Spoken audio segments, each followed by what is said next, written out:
Good evening, ladies and gentlemen. My name is Isaac Hampton, and I'm the Outreach Coordinator for College Republicans here at Truman State University, and I would like to thank you all for coming to hear Mr. D'Souza tonight. We, the College Republicans, are excited to have Mr. D'Souza here.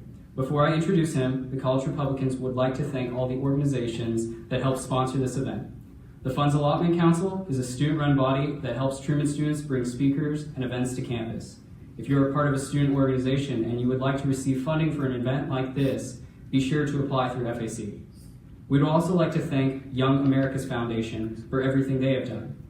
Young America's Foundation is an organization dedicated to fostering conservative ideas on college campuses and high schools across the nation. Too often, conservative ideas are shunned off what are supposed to be bastions of intellectual thought, and intellectual diversity is cast to the wayside. Young America's Foundation has helped change this by bringing conservative speakers to colleges across the country, as well as through creating several amazing conferences for conservative students. Speeches through Young America's Foundation expose college students to a point of view they might never hear again. Once again, thank you both for helping bring tonight's speaker. Dinesh D'Souza is an immigrant to the United States. Born in Mumbai, India, he came to America as an exchange student and graduated from Dartmouth College. Today, Mr. D'Souza is a prominent writer, filmmaker, and scholar. Mr. D'Souza has served as a policy advisor to the Reagan administration, produced several political films, and authored many books, including several New York Times bestsellers and his newest book, The Big Lie, Exposing the Nazi Roots of the American Left. Tonight's event is part of D'Souza's Unchained lecture series on college campuses. He has been named one of the most influential conservative thinkers by the New York Times, and the World's Affairs Council lists him as one of the nation's top 500 leading authorities on international issues. Now, I'm sure that many of you are skeptical of tonight's topic. How could the Democratic Party have roots in Nazism? Well, before I introduce Mr. D'Souza, please just watch this.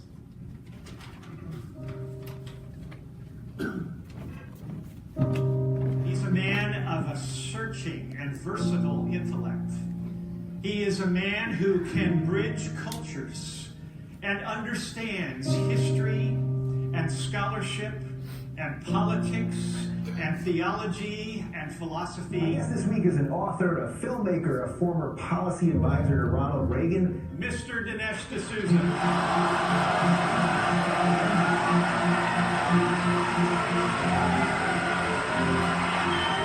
This American dream is a dream not just of economic opportunity or success, but it's ultimately a dream where you can be the architect of your own destiny. I grew up in a different world, actually a world without America. And although I grew up without a phone, without television, without hot water, we had a car, but if you looked down the floor of our car, you could see the ground. He's been described as an influential conservative thinker. He's a best-selling author, political commentator, and filmmaker. The great man, Dinesh D'Souza, a patriotic man. No longer would I say that I live in a rarefied world of intellectual debate. I've seen the upside of America, and I've seen the downside of America. But at the end of the day, I wouldn't trade the United States for any other country.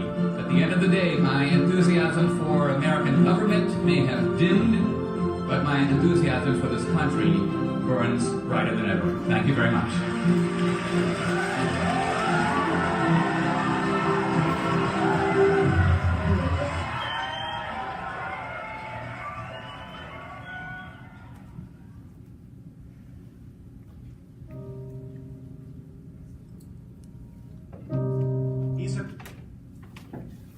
Hello, everybody.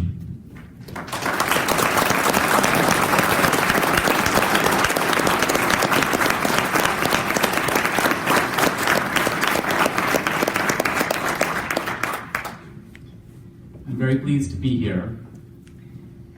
It's, as far as I know, my second visit to Truman State University. I was here, Professor Smith reminds me, in the early 2000s. So, quite a few years ago. Very happy to be back, and couldn't be coming back at a more interesting time politically. I want to try to unravel some of the craziness that's been going on, because really ever since Trump's election, we've been living in a surreal moment of American politics. Now, elections are a bit like that, but you kind of expect that when the election is over, that things will subside. A lot of Republicans weren't terribly happy when Obama was elected, but this was something that one learns to live with. But not in the case of Trump. If we go back just to the State of the Union of a couple of weeks ago, even now when you turn on CNN or MSNBC, I mean, just sitting back and watching the constipated expressions of Rachel Maddow and Chris Matthews, it's almost like it's election day all over again. It's like it never goes away. And I think this is a way of saying that the environment in American politics is kind of unique, at least in my lifetime. I'm a creature of the Reagan era. I was in college in the 80s. I became a young Reaganite. And that was an era of gentlemen's politics. Reagan and Tip O'Neill were political adversaries, but you could tell that these were two Irish guys who kind of liked each other. It was conceivable that they could have a big argument and then go have a Guinness afterward. Now, they didn't, to my knowledge, do that, but they could have. That's not the America that we live in now. Trump is not the reason for that. Trump is actually the product of that.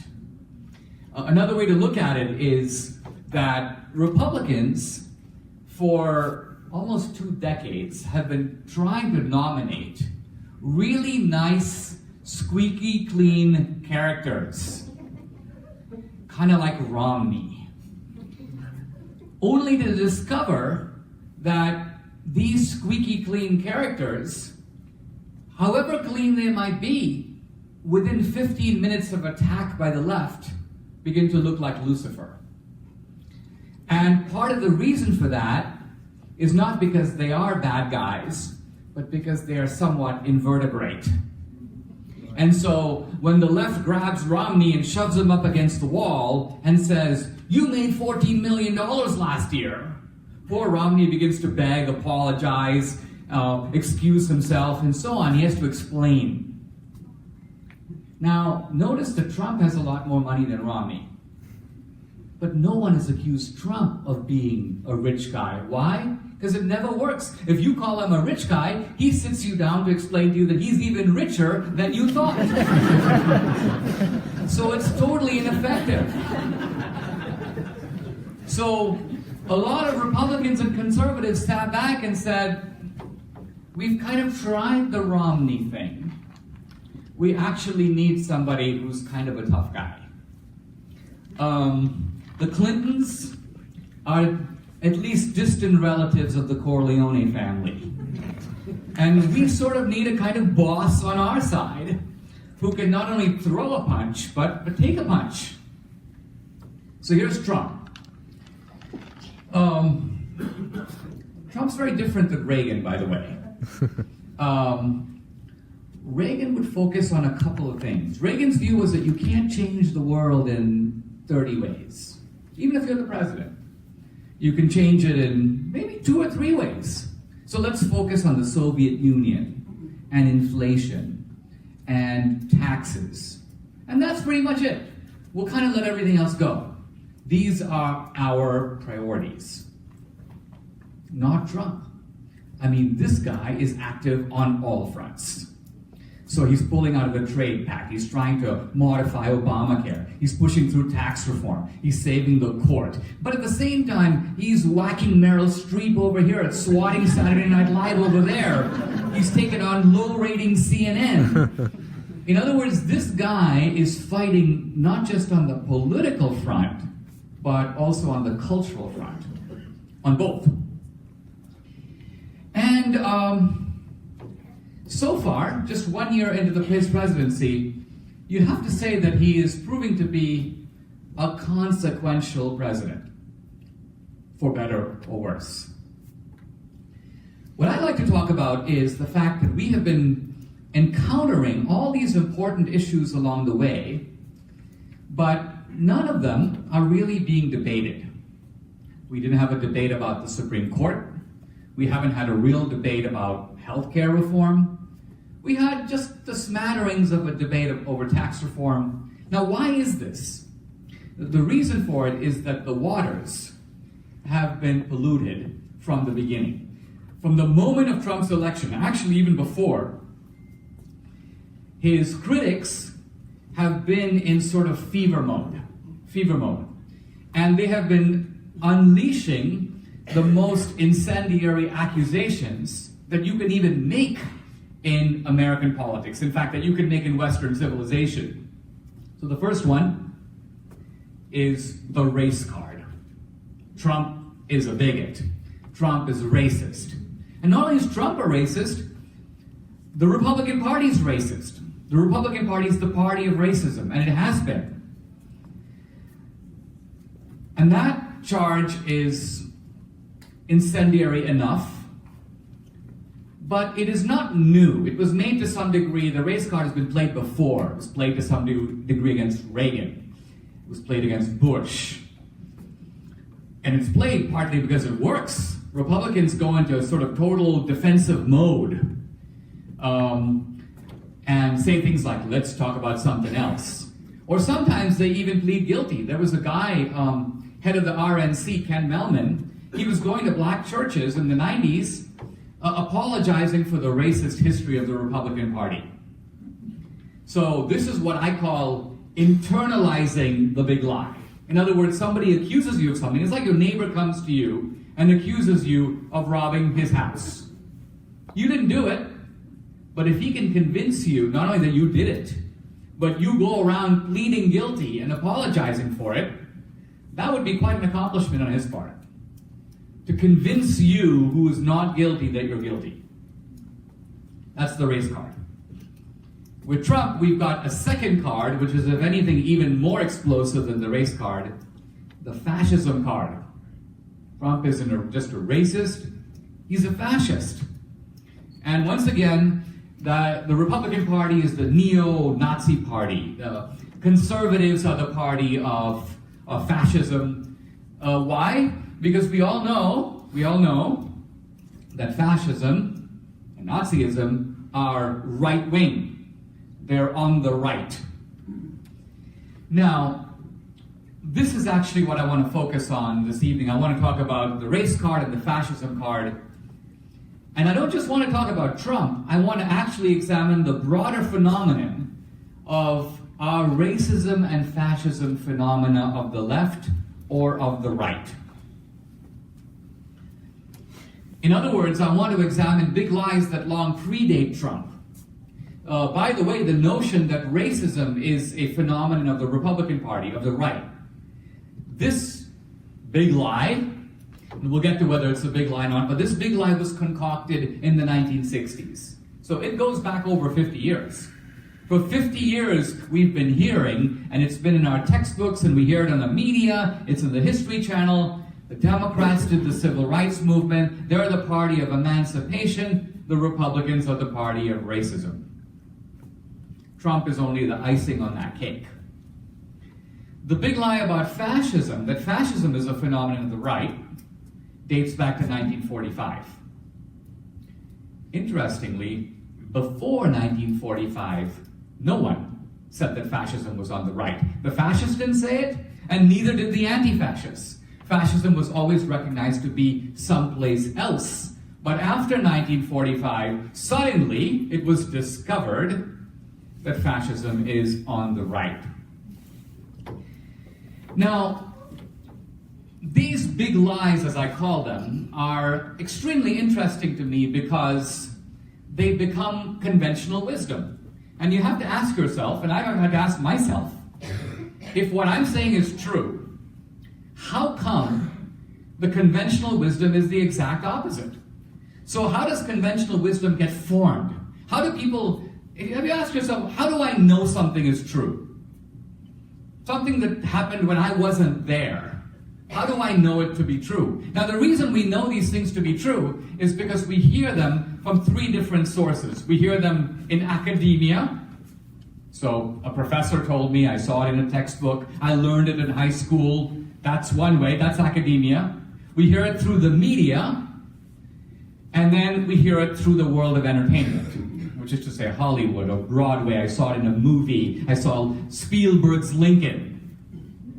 Now here's the point. If you are on the political left and your team is dominant in academia and the media and Hollywood, now you have the chance to put out a lot of big lies. And each institution, the lie will reverberate. A professor will write a book. His colleagues will call it the greatest book ever written. It will be favorably reviewed in the New York Review of Books. There'll be a profile of the author in the New York Times. Michael Moore will spot it and make a documentary on him. Then he's on the History Channel. He's being interviewed on NPR. And for the ordinary intelligent person, you're like, that has to be true. I've just heard it in 10 different places. I read it in a book. I saw it in a movie. I saw it on TV. It has to be true. Everyone's talking about it. And therefore, the things that I talk about tonight, and I'm going to focus on a few key things, will to the ordinary person who's not familiar with my work seem strange. It'll seem strange because it'll seem like what I'm hearing has got to be sort of crazy talk. This guy must be downright nuts, because I've never heard anyone say this kind of stuff before. He's either mistaken, or he must be lying, or maybe there's a whole body of evidence that he's just leaving out. So I don't blame you if these thoughts kind of swirl in your head this evening. And I intend this talk just to be sort of a preliminary, a kind of an appetizer, if you will, to encourage you to learn more for yourself. So I want to talk a little bit about fascism first, and then I'm going to talk about racism. And you'll see the two are connected because, of course, the Nazis, the quintessential fascists, not the original fascists, that was Mussolini's Italy, but the Nazi variant of fascism was deeply racist and, of course, anti-Semitic. Now, what is fascism? What is fascism? The amazing thing is that here's a phenomenon that sort of defines the core, not just of the 20th century, it's the core of what we identify as evil and horror in the modern political world, and yet very intelligent people in our society have no idea what fascism is. This, I want to suggest, is not unintentional, by which I mean that the definition of fascism has been obscured.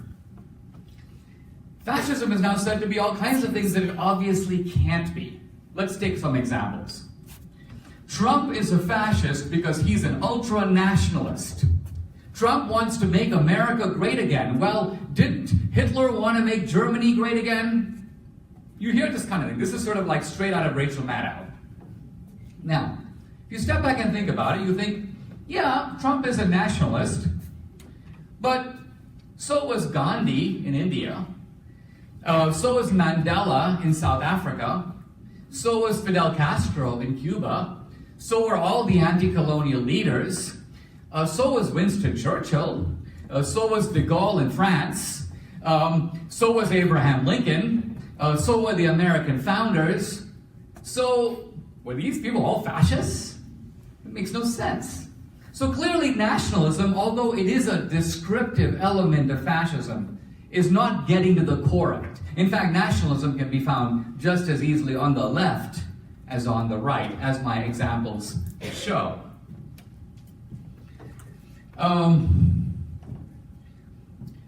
Trump is a fascist because he hates immigrants. He's a xenophobe and a racist. He hates immigrants. He doesn't like Muslims. He doesn't like Mexicans. Now, here's the interesting thing. Trump obviously is drawing a line not between white and black immigrants. He's drawing a line between legal and illegal immigrants. That's a different line.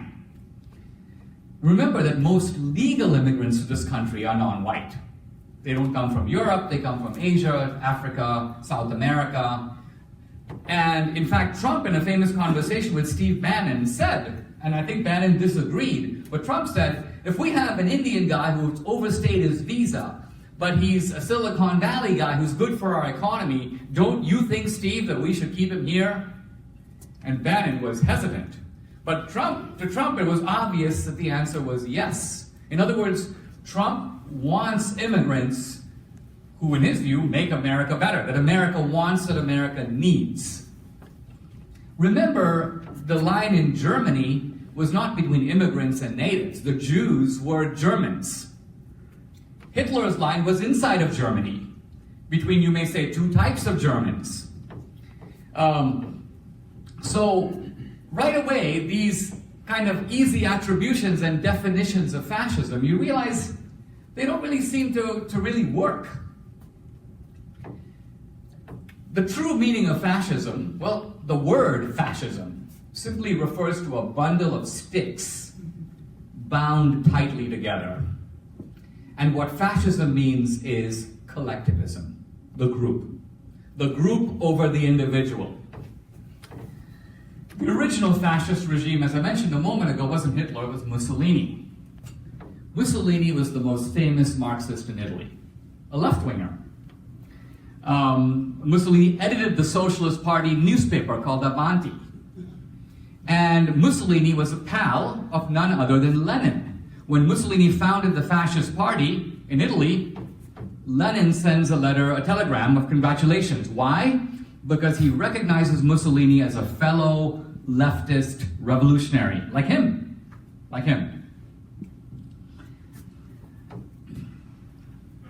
Hitler, as you know, was the head of a party called the National Socialist German Workers' Party.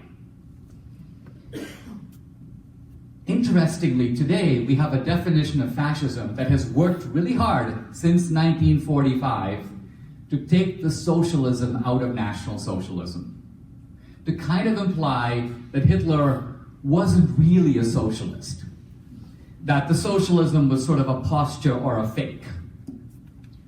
But in fact, you can verify yourself that this isn't true by simply Googling the 25-point platform of the Nazi Party available online, and read through it. Ask yourself, does this read to me like it was written by the guys who put together the RNC?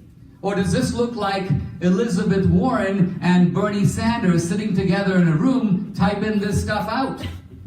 Admittedly, you have to make a few small changes. You have to cross out the word usury and write in the word interest. You have to cross out the word Jew and write in the top 1%. But if you make these slight emendations, basically, it's a very eye-opening experience thought experiment to do for yourself. Goebbels, Hitler's propagandist, gives a speech in which he says, which is more important to us, nationalism or socialism? We're National Socialists, we're both, but which of the two takes priority? And Goebbels says, it's socialism. He says, notice that socialism is the noun.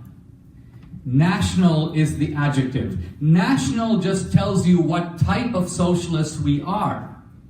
But socialist is who we are and what we are. So this is actually the roots of fascism and Nazism. Now, today you have to say, why don't we know this? Well, one reason we don't know this is not just because of the left, but it's because of a fact of history staring us in the face, which is that in World War II, the communists were on this side, the Soviet Union, and the fascists, fascist Italy, Nazi Germany, were on this side, and if communism was on the left, it seems to follow ideologically that fascism must be on the right. But this is a non sequitur. In other words, we have to realize that when we look through history, very often there are ideologies that are very close to each other, not opposites, that go to war and have fratricidal wars that last for centuries. The Catholics and the Protestants are a pretty good example from Europe, but an even better example is the Shia and the Sunni. Consider, the Shia and the Sunni are on the same side. They're both inside the House of Islam. Their beliefs differ by a hair, much less than the Catholic-Protestant divide, by the way. And yet the Shia and the Sunni have been at it for centuries, fighting not only over fine points of doctrine, but fighting over followers and territory and power. Now, before World War II, there was a very intimate relationship between the Democratic Party in the United States and the progressive movement in the United States and Italian fascism and Nazi Germany. This fact has been completely hidden in the historical record. I'll get to in a moment why. FDR was a big admirer, not of Hitler, but of Mussolini. FDR believed that Mussolini's fascism was more progressive than the New Deal. FDR dispatched members of his brain trust to Rome to study Italian fascism, to bring it here. And his NRA, the Central Initiative of the New Deal, was directly modeled on Italian fascism. In fact, it was led by a guy, Hugh Johnson, who would proclaim and sing the praises of Mussolini wherever he went. He carried Mussolini's autobiography with him. Mussolini, for his part, loved FDR. Mussolini reviewed FDR's book in an Italian magazine, and his review can be summarized like this: great guy, he's one of us, he's a fascist. So, on both sides of the aisle, there's a mutual admiration society going between FDR and Mussolini. Some of this, by the way, is touched upon in Jonah Goldberg's book, Liberal Fascism. But I now want to go where Jonah did not go, which is to the taboo issue, which is Nazism. And to my great surprise, I found out and want to tell you that the American relationship with Nazism is even deeper and more disturbing than anything to do with Italian fascism. So let me give you a couple of examples of what I mean.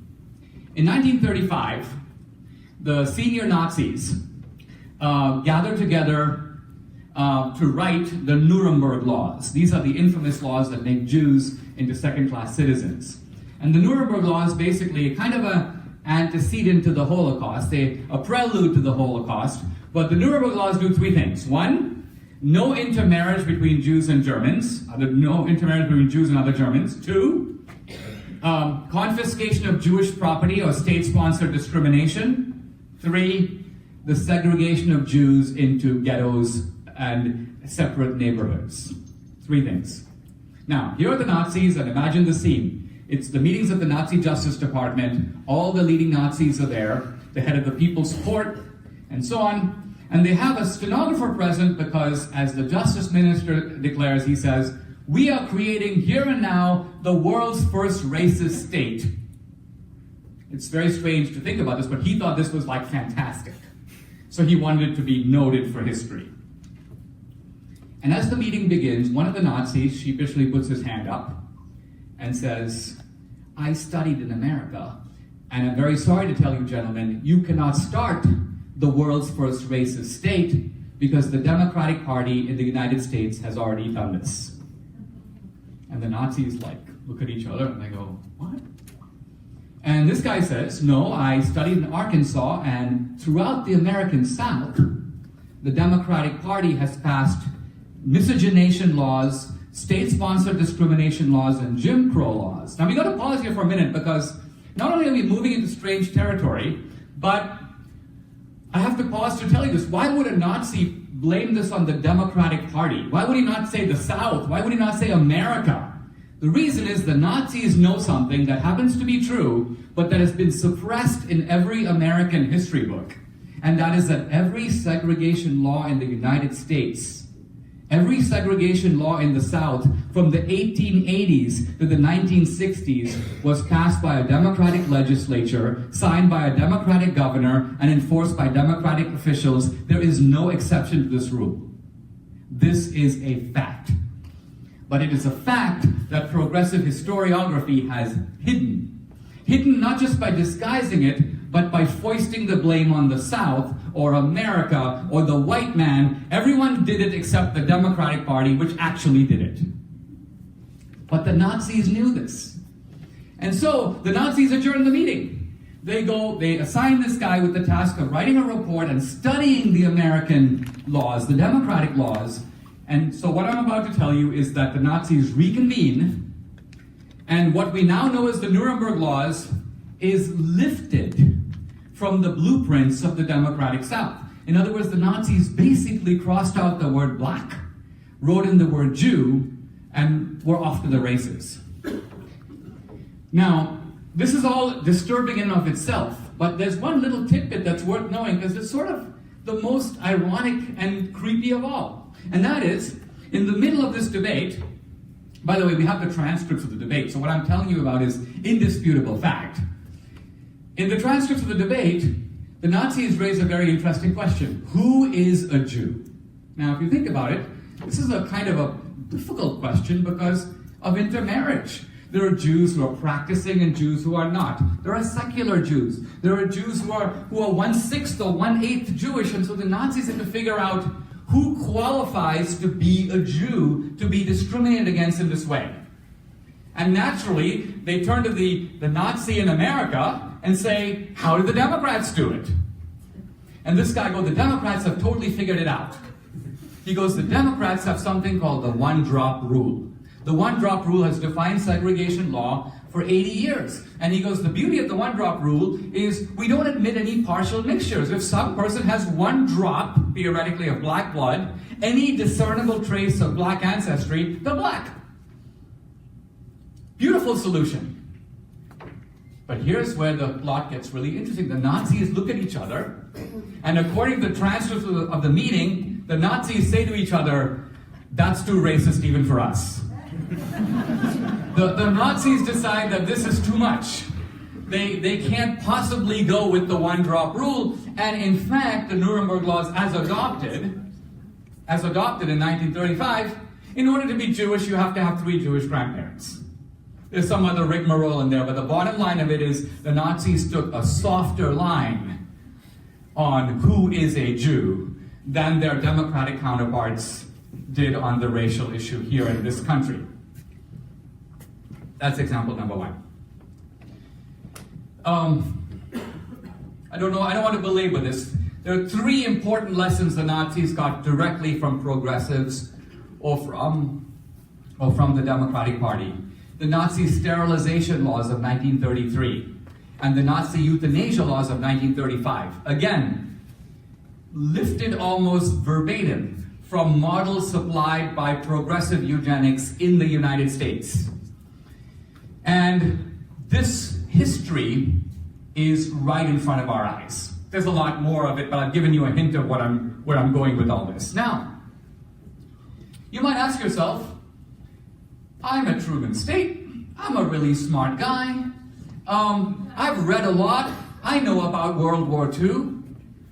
I've never heard of any of this.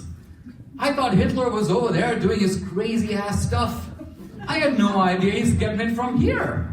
How is it possible for me not to know that? So I want to answer this question because it's not enough for me to say, that's a lie. I've got to show you how the lie becomes believable. So here's what happens. Nazism and fascism were recognized to be on the left by themselves and by their critics prior to 1945. Everybody knew this. But something very interesting happens in 1945. American soldiers liberate the concentration camps. And out come those ghostly, tottering, emaciated, horrific, spectral figures. And Nazism and fascism are instantly discredited, permanently. And this is happening at a time where a new generation of progressives in this country are coming to power in academia and the media and Hollywood. And they know, because they've lived through the close associations between the left and fascism that preceded the war. But they also know that if future generations knew about this, the Democratic Party and the progressive movement would be permanently cooked. And so they decide, we're not really going to be stressing any of this in the textbooks that we're writing right now. We're just going to sort of leave it out. We're just going to, in fact, not only are we going to leave it out, we're going to take fascism and Nazism and move them from the left-wing column where they have always belonged into the right-wing column. Why? Because then, from now on, we can smear our opponents as fascists. We can take all the moral odor of fascism and stick it on our political adversaries. So this is a big lie. And you can only pull it off, like I say, if you have a very, as they say, hegemonic position, a dominant position in academia and the media and the entertainment industry. So I've talked a little about fascism. I want to now pivot and talk about racism, the other card. And here the plot is even more stupefying because, you know, the ordinary guy could say, listen, fascism and Nazism are European phenomena. They might have been influenced by America, but they happened like on the other side of the pond. But racism, hey, now we're talking about slavery, we're talking about segregation, we're talking about American history. So it's one thing to embarrass me and show that I don't know what I'm talking about with fascism, but it would be really hard to do that with racism because we pretty much all know what's going on. Rosa Parks, Martin Luther King, we kind of know the story. So is it really possible to expose that story, that conventional wisdom that's an eye on the prize in 100 other History Channel documentaries? Is that story a lie? And I'm here to tell you that it totally is. It totally is. Now, I'll start by starting with a single example because in a certain way when I'm telling you stuff, I fall into a dilemma that Hitler himself pointed out. Hitler himself said, it's really difficult to fool people with a small lie. Because a small lie can be caught. If somebody were to come and tell you, hey, your wife's cheating on you. Look, you're going to say, where's the proof? Show me the photographs. I'm in a position to verify for myself. But if somebody were to tell you, the Republican Party is the party of bigotry, that, according to Hitler, is a lie much more difficult to check. What do you compare it to? What possible evidence counts for and against? How would you know if you're being lied to? Hitler's point is, it's easy to sell a big lie. It's harder to sell a small lie. So let's look at our whole civil rights narrative. Now, when I speak on this subject on campus, and especially on campus, I'll often talk about, let's say, the complicity of the Democratic Party in slavery. And I was doing that for a few months when my movie Hillary's America came out. And inevitably, some graduate student, some professor would put their hand up and they would, Dinesh, your talk is just a tad simplistic because you seem to be assigning all the blame to the Democratic Party and exonerating the Republican Party, and surely you know as well as I do that these are very complicated phenomena and there's a lot of blame to go around. Ooh, have I heard that?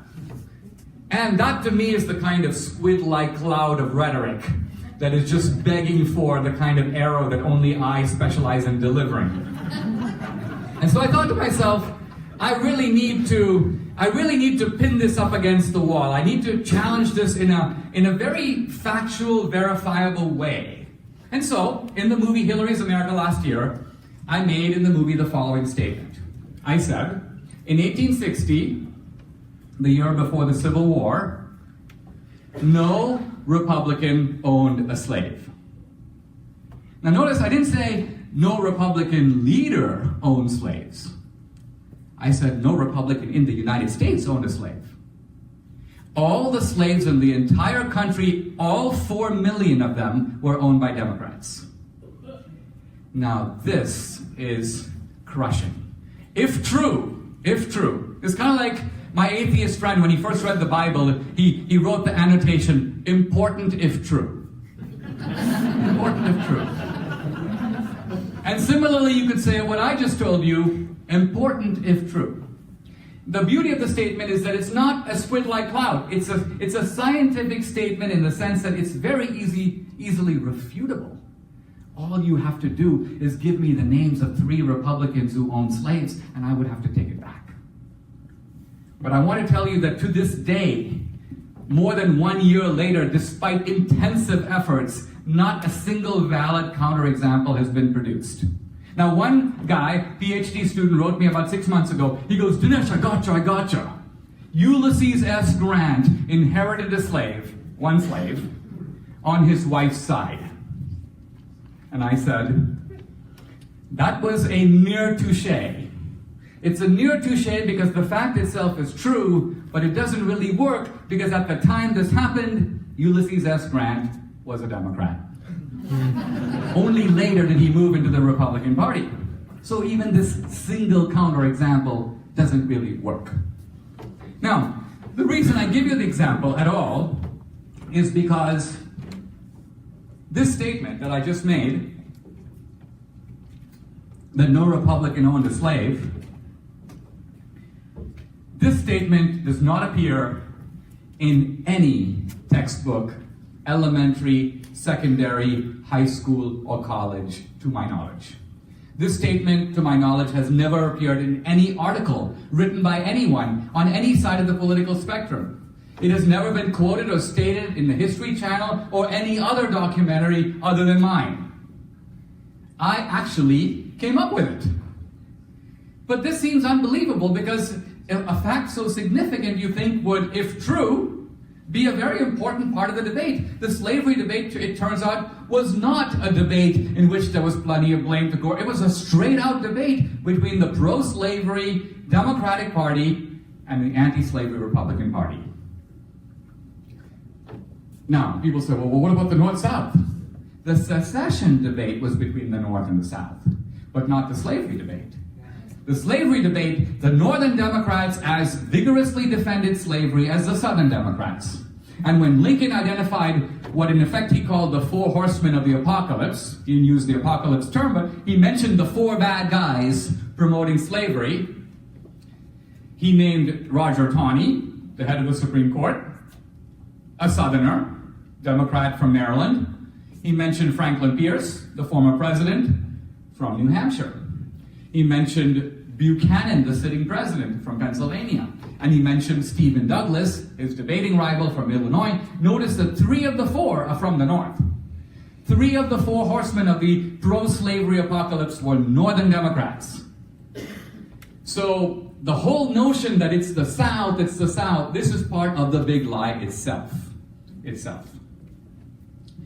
So here we have the Democratic Party, the party not just of slavery, but the party of segregation, as I mentioned a little earlier, the party of Jim Crow, of racial terrorism, of the Ku Klux Klan. Here's an interesting tidbit. In the 20th century, members of the Ku Klux Klan, we could cite most likely Woodrow Wilson, very briefly Harry Truman, but it's true.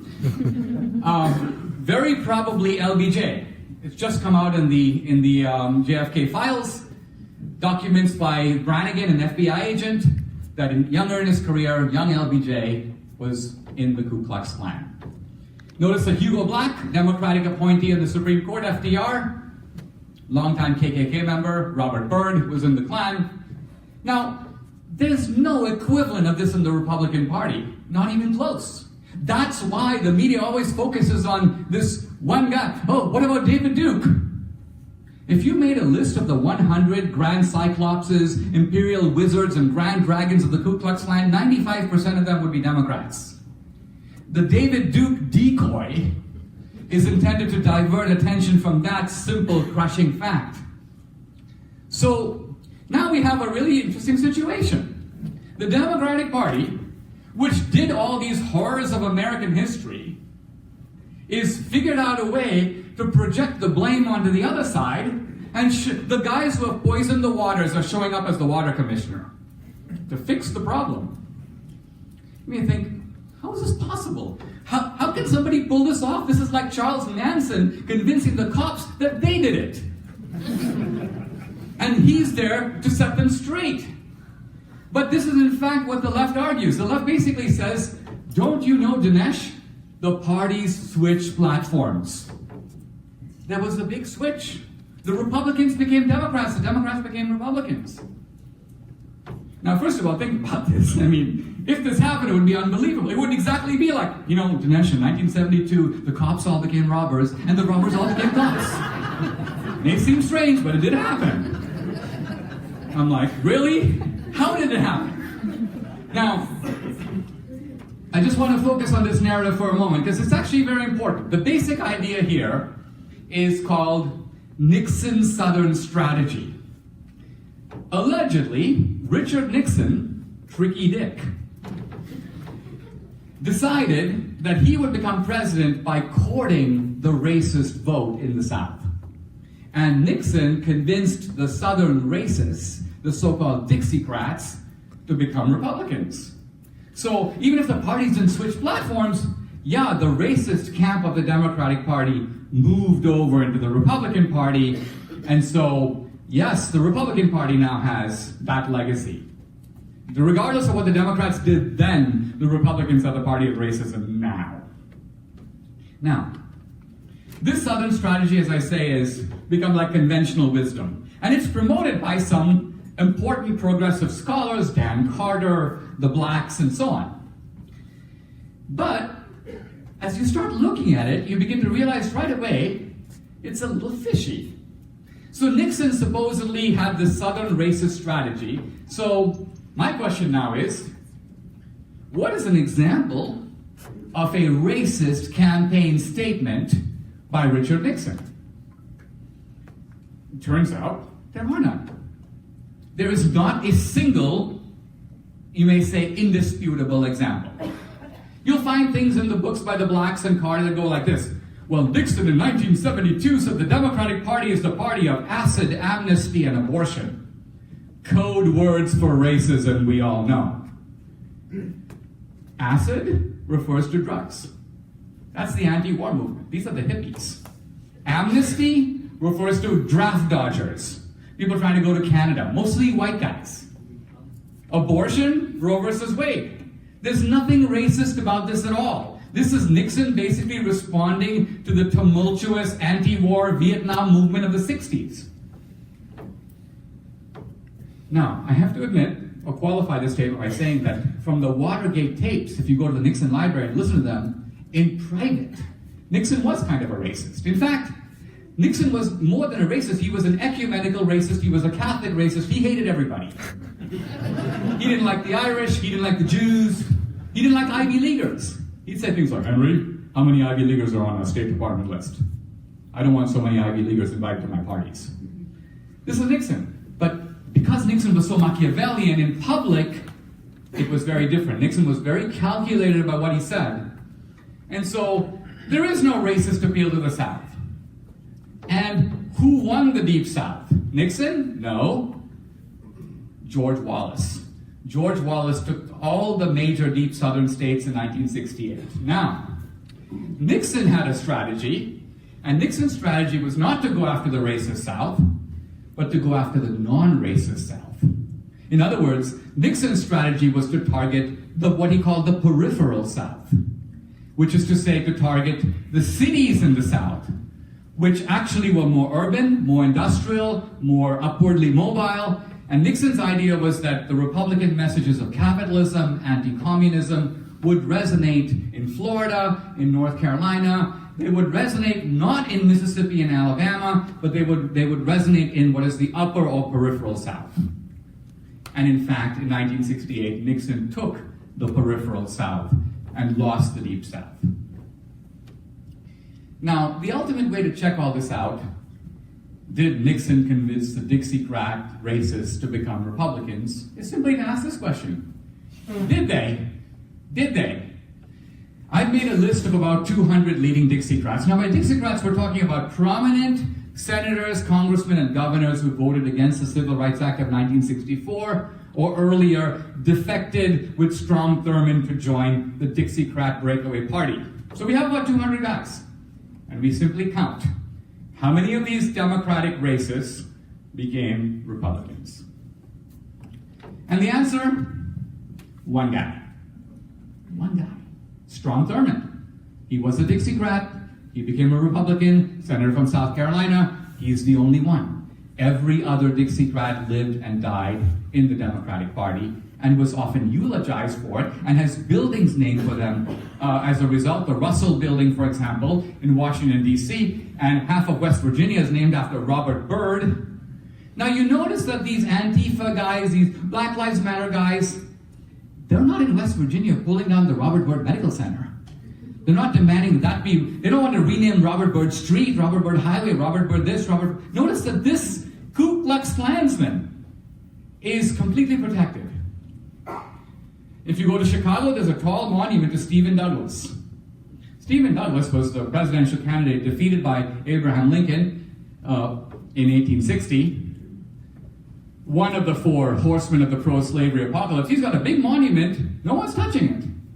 Why? Because it doesn't fit the big lie. The big lie is to pin the blame on the South. They've got to go get Robert E. Lee.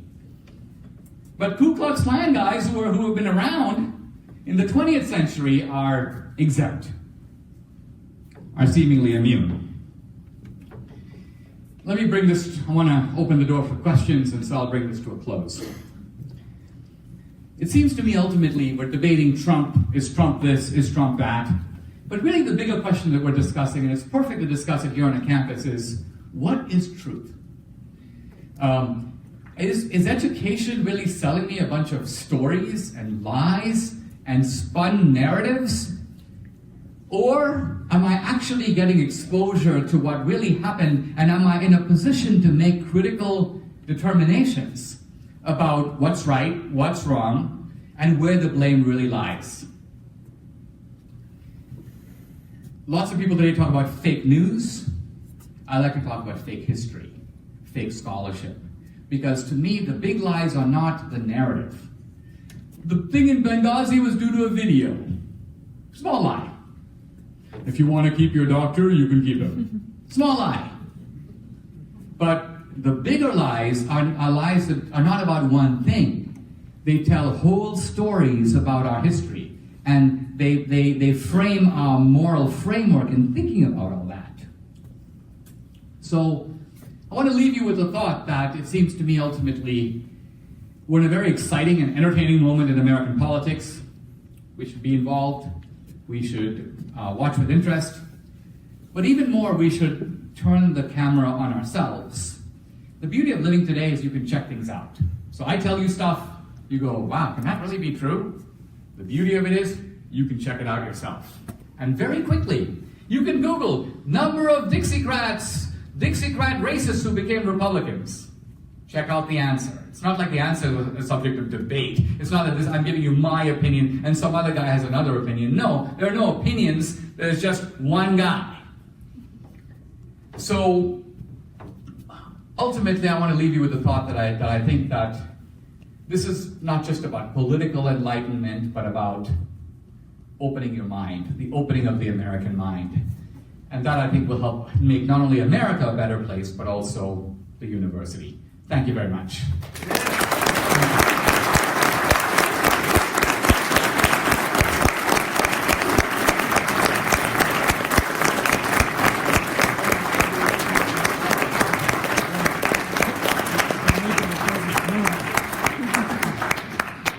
All right, if you have questions, you can form a line here. I ask that you please keep your questions short, and Mr. Dinesh might allow a follow-up question, but there will probably be a lot of people who want to ask questions, and we want to make sure that everybody gets to ask what they would like to ask Mr. Dinesh. So, you may come now.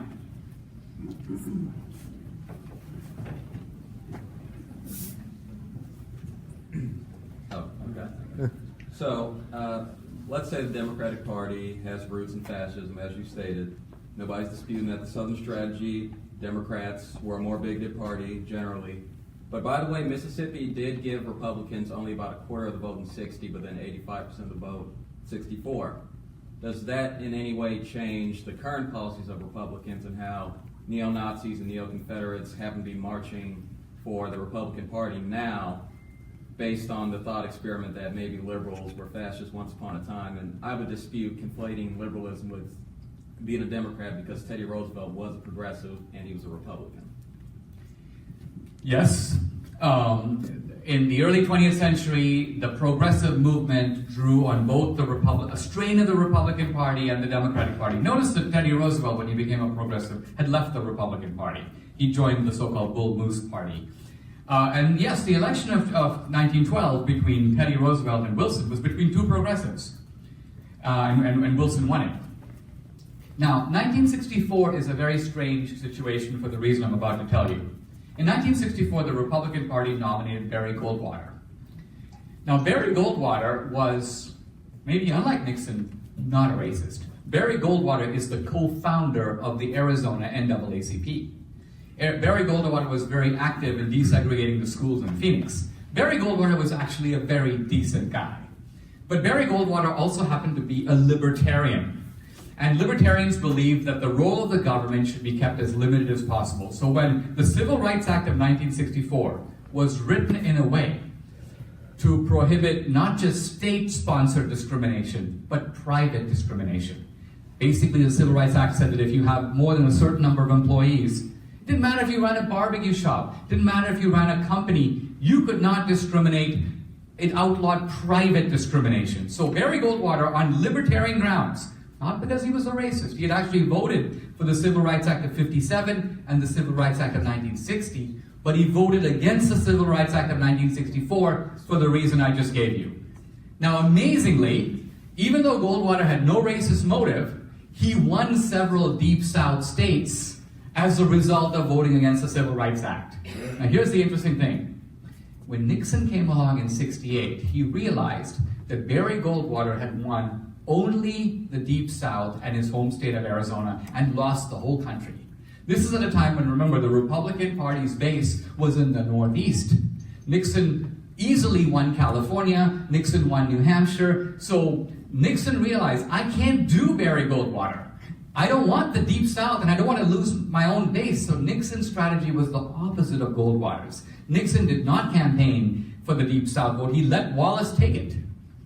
Nixon campaign. Read Kevin Phillips's book, The Emerging Republican Majority. It says very clearly that Nixon targeted the peripheral South and the upper South. And in fact, Nixon in the South took the cities. He took Raleigh, he took Atlanta, but he lost the rural areas. So the Democrats held the racist vote. They lost the urban, upwardly mobile, non-racist vote to the Republicans. And then Reagan picked up on that. Now, you did leave with a very powerful end question that is worth paying attention to. And that is, here we are, we turn on the television, there's the Charlottesville Unite the Right rally. There are these neo-Nazis and Ku Klux Klan guys, and they seem to be wearing MAGA hats. They seem to be for Trump. What's going on here? Now, this is sort of the big elephant in the living room, and I want to take a moment. I'm going to try to answer questions quickly, but this deserves just like a moment of zooming into it for a moment. Here's what I want to say. Let's assume that you are a guy who is a white supremacist, and you want to live in an America where there are racial preferences for whites. That's your agenda, right? Now, you look at America today, and you say, I practice the politics of ethnic solidarity, and so does the Democratic Party. The Democratic Party appears to be the party of ethnic solidarity. In fact, they talk about multiculturalism, diversity. You go, fantastic. But then you realize, wait a minute, the Democratic Party has a very peculiar interpretation of ethnic solidarity. They seem to want ethnic solidarity for every minority group except mine. In other words, if I show up proclaiming white solidarity, I'm not going to be welcome at the multicultural picnic. So now I have a problem. What do I do? Right? I'm a white solidarity guy, and I have two parties. One party wants to have racial preferences, as I see it, against me. The other party proclaims colorblindness, racial preferences for nobody. I would submit that if I were a white supremacist, I would choose that party, not because it's white supremacist, but because of the two choices, I would rather take that one. To look at the situation from the other side, let's assume I'm a radical communist, right? I want to take away everybody's wealth, I want the government to confiscate everybody's house, right? And I want tax rates to be 100%, right? Now, I look at the Republican Party and they just cut taxes. They're the party of privatization, deregulation. And then I look at the Democratic Party.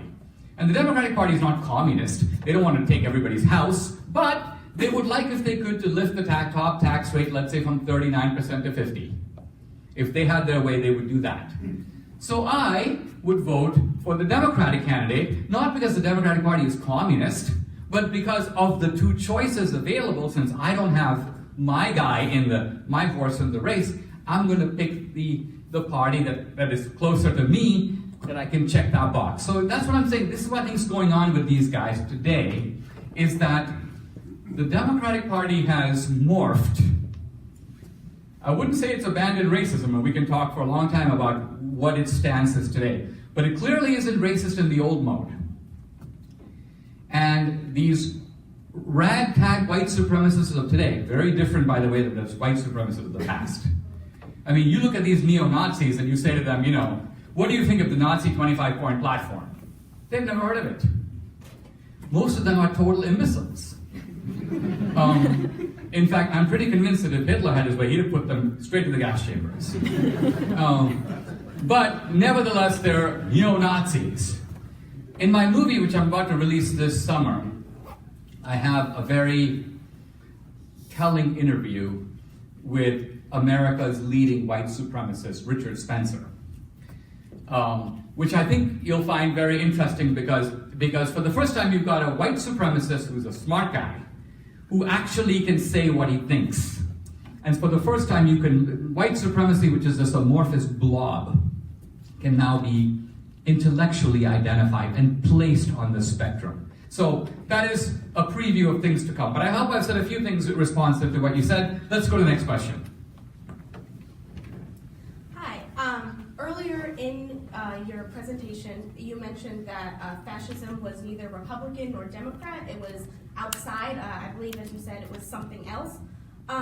You condemned classifying it as Republican. How can you justify calling it Democrat without compromising your first point that fascism is something outside of Republicans and Democrats?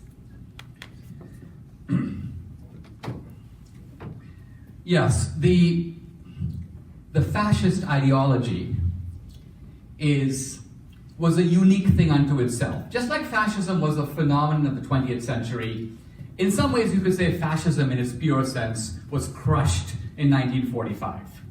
But as you know, there's an ongoing debate even now about whether there are fascist strains on the left or on the right today. I mean, no one would call Trump a fascist. They're not, by the way, even the left, when they say Trump is a fascist, they're not saying that Trump has gassed 6 million Jews and started the Holocaust or invaded 10 countries.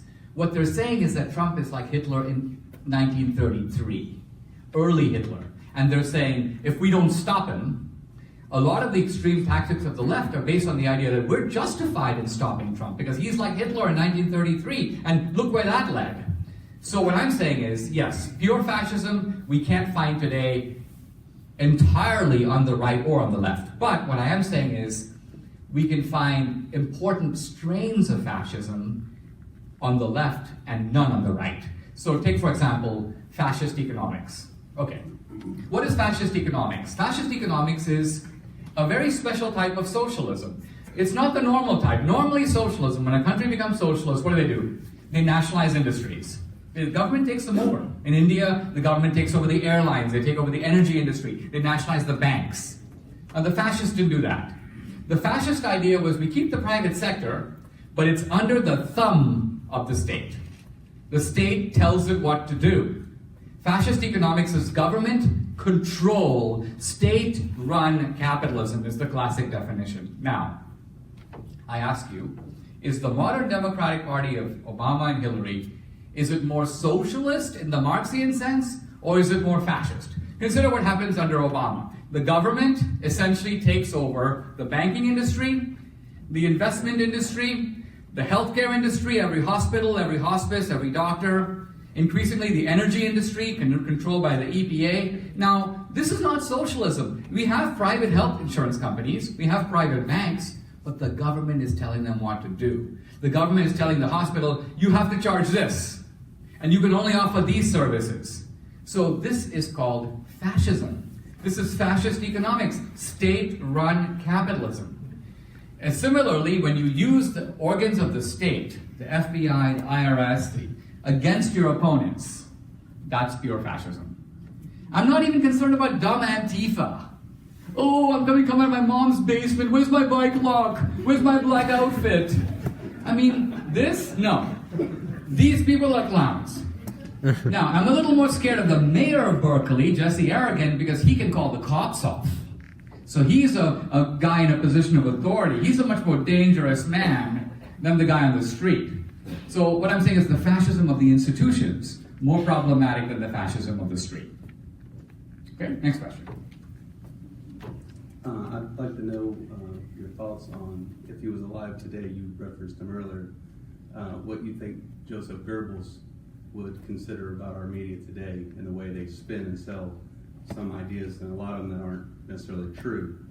Similar to what you related to earlier, was like Hitler would come up with the idea, and honestly, Joseph Goebbels, if you've read much about him, was the one that was the propaganda minister and would spin that idea by next morning. He would have this fabulous idea of, hey, let's sell it under this manner.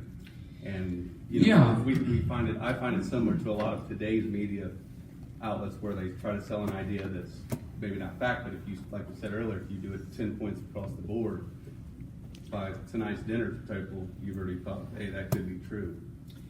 You know, to be honest, I think Goebbels would be really surprised, and here's why. Goebbels was a man of the state, right? He was the official propaganda minister. He had to use state revenues to put out all these things. He had to fund Leni Riefenstahl to make her movies. If there were newspapers that were against the Nazis, they'd have to go down there and beat up the editors. So, and even my wife's from Venezuela, same thing. Hugo Chavez, Maduro, they send thugs down, they beat you up, and they make you say what they want. Now, this is what Goebbels would find really surprising. Hillary Clinton, she's running for president, and the truth of it is, all these reporters are in her pocket, and they're sending her articles, basically, hey, Hillary campaign team, check out my article in the New York Times. Let me know if you're sufficiently happy with the way it kisses your butt. If not, let me know, and I'll actually slobber around it a little bit more. I mean, Hillary's not even paying them. They're not even being beaten up. They're actually supine, willing subordinates. So this is the thing. So today's media is not being bullied by the state like that.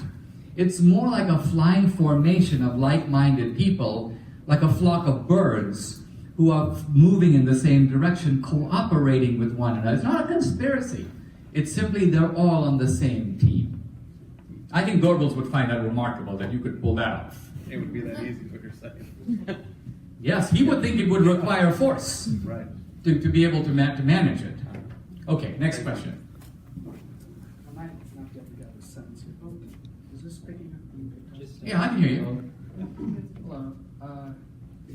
Oh gosh. I guess, I don't know. I was thinking about like what you just said just now. I don't know. I'll just go. Oh, yeah, just think about it and yeah, step back for a second. Okay, go ahead.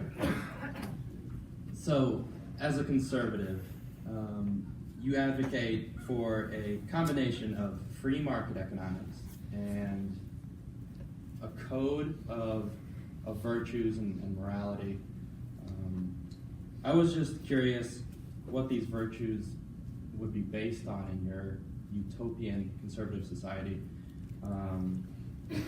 Who would enforce them, and how do we ensure that they don't turn into the social virtues of the racist Democrats and the Nazis?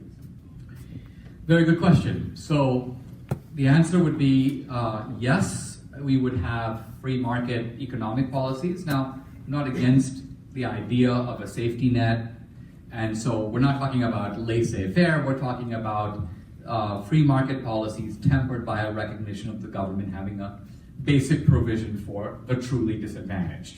Okay, now with regard to virtue, my view is that this is not the province of the federal government at all. The government is not in the virtue business. This is not to say that at local levels, communities can't have community standards of all kinds. In fact, Hayek uses the phrase, a framework of competing utopias. His idea being that you can have 100 different communities, all experimenting with different ways of life. And his point is that people are free to move between them. And so essentially communities that work will flourish, and communities that won't will become desolate. People won't want to live there. I see virtue as something that should be cultivated in the family, in the church, in the little league, in what Burke calls the little platoons of our society, the private sector. So in this way, I'm not arguing for an incompatible position of laissez-faire in economics and rigorous state control of social policy. No, I'm actually arguing for a relatively libertarian position on both, with virtue decentralized and operating in the private sphere. Okay?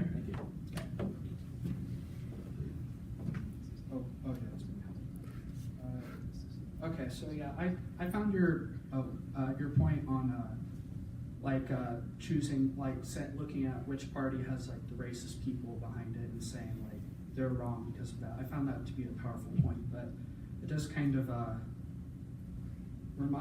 like going back to earlier in like the talk, we were talking about how although Nixon was privately like a racist person, correct? Yeah, okay. But his policies weren't. Was that right? Yeah, Nixon is the first guy to implement affirmative action. Nixon in 1968 implemented America's first affirmative action program in which he forced the racist unions in Philadelphia to admit blacks. So what I'm saying is, does this sound to you like a white supremacist who's courting the Deep South? No. Nixon was never courting the Deep South, and his actions prove it. I don't know. I don't know. This might be just kind of like something dumb. I don't know. So I don't know. There was the point that like the South didn't vote for Nixon. Like, would you say there might be a point to there that like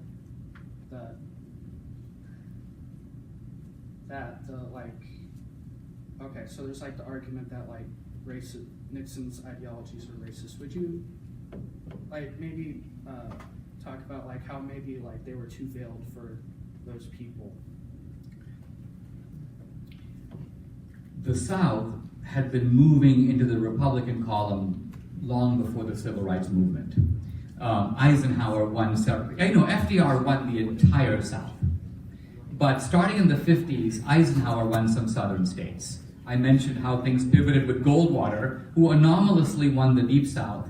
But after Goldwater, Nixon, and then continuing through Reagan, the South really moved into the Republican Party in the 80s.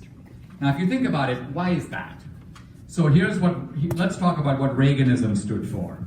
Reaganism stood for anti-communism, patriotism, free markets, pro-life, Christianity, family values. Now, all of those things were very attractive in the South. And the Democratic Party had pivoted away from those things, at least rhetorically, so that all those values, none of them racist, were very appealing to Southerners, and I think the main reason that the South finally, the Deep South and the Peripheral South both, moved into the Reagan column, is it was the Reaganite pitch to patriotism in foreign policy, free market economics and upward mobility, and then social issues that won the South. So basically the left is saying that the South switched because of race. Their idea is that the big switch occurred because of race. Blacks used to be Republicans, but because of the Civil Rights Movement, they became Democrats. Now, the good thing about this is we just got to be really clear. Instead of speaking vaguely, we just have to ask this question.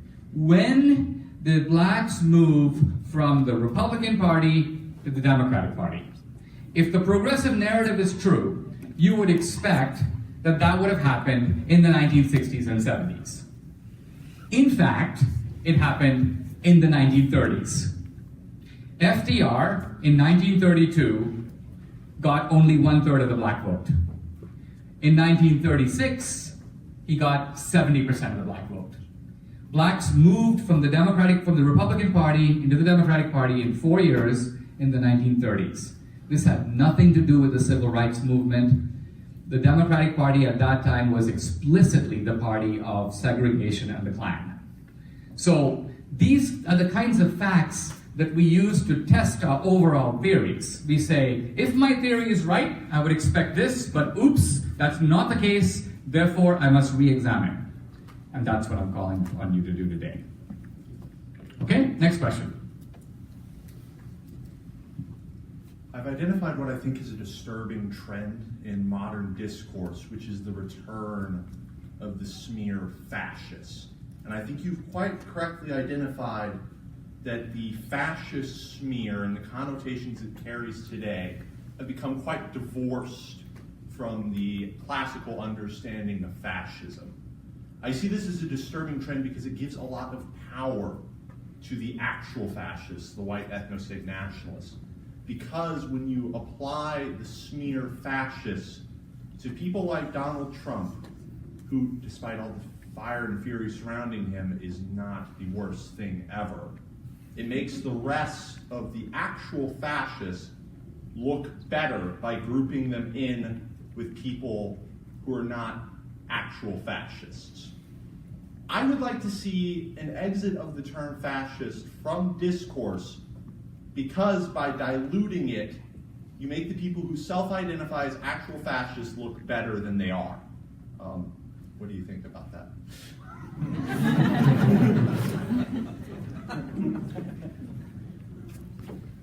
I agree, but I ask this question: how do we accomplish that? Now, this is a very important question because on the conservative side, you will now have a divide, and I fall on one side of that divide. One side of the divide goes, Dinesh, this young man has raised a very interesting point about how the term fascism is disturbingly overused. And here you've written a book called The Big Lie, in which you use the term fascism a whole bunch, except you're trying to pin the tail on the Democratic donkey, so you're just as guilty as the other guys because you're doing what they do. To which I reply that the general conservative strategy of trying to end a bad thing by pretending it doesn't exist and trying to change the topic. Let's not talk about racism. Let's try to get people to talk about things that really matter, like jobs.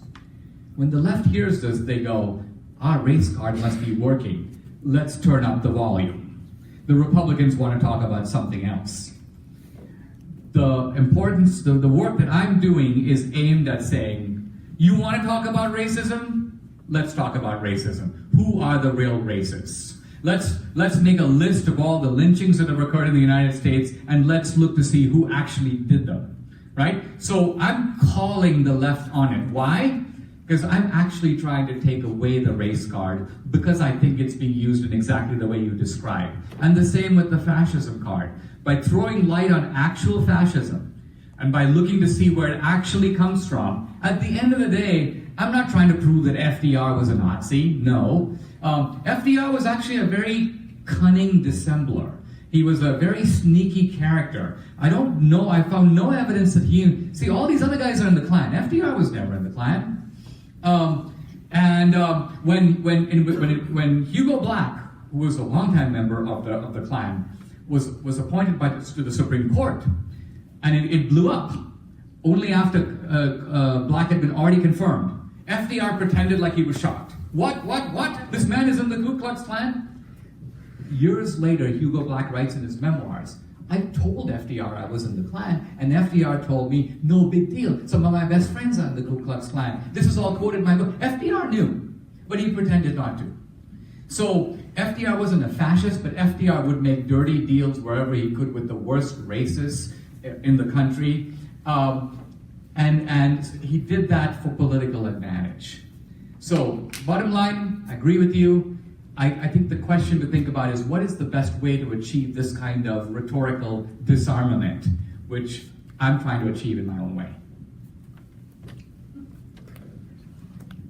I just want to preface what I'm going to say by just first of all saying that I don't really care about the whole Democrat versus Republican debate. The Democrat versus Republican media or academia, as far as I'm concerned, the two sides of the same coin that represent capitalism, imperialism, and other things that I am personally very much against, and they're both run by this billionaire ruling class. So ultimately, I don't think their agendas are all that different. However, I guess that's a conversation for a different time. But I just want to start by saying, as far as equating Nazism and Hitler with progressivism and left-wing politics, I think that in itself is a non sequitur in the sense that, sure, maybe they got some of their ideas of eugenics from the Democratic Party, but once again, Democratic Party does not equal progressive or left-wing. Hitler very much, and the Nazi Party as a whole, hated left-wing. They hated communists. Hitler came to power by blaming the burning of the Reichstag building on the communists. He was very much in favor of private property. He said that private property was was what gave rise to the modern civilization. He was very anti-Stalin, very anti-Bolshevik. So I don't think that is a good, you can't equate the two, really. And secondly, I think that both the Democrats and the Republicans throughout different times in history have represented and been the party of racism and bigotry. Back then it was the Democrats, and to an extent, I guess it still is true. But today, I think it is pretty much impossible to deny that the rise in Trump and this right-wing white nationalist movements, there is a definitive connection there, in the sense that you see people like Richard Spencer, all these different white nationalist movements that cite Trump and feel empowered by the Trump movement. So I don't think that connection is something you can just hide and ignore. Let me say a couple things about this. First of all, this invocation of white nationalism. There are probably in the country today a few hundred skinheads. There are maybe 300 to 500 members of the Ku Klux Klan. The Ku Klux Klan at one time had 3 to 5 million members. Today it's a shadow of its old self. 300 to 500 members estimated. Now, neo-Nazis, I'm not sure. Let's give them 500. Let's add them all up, 1,500.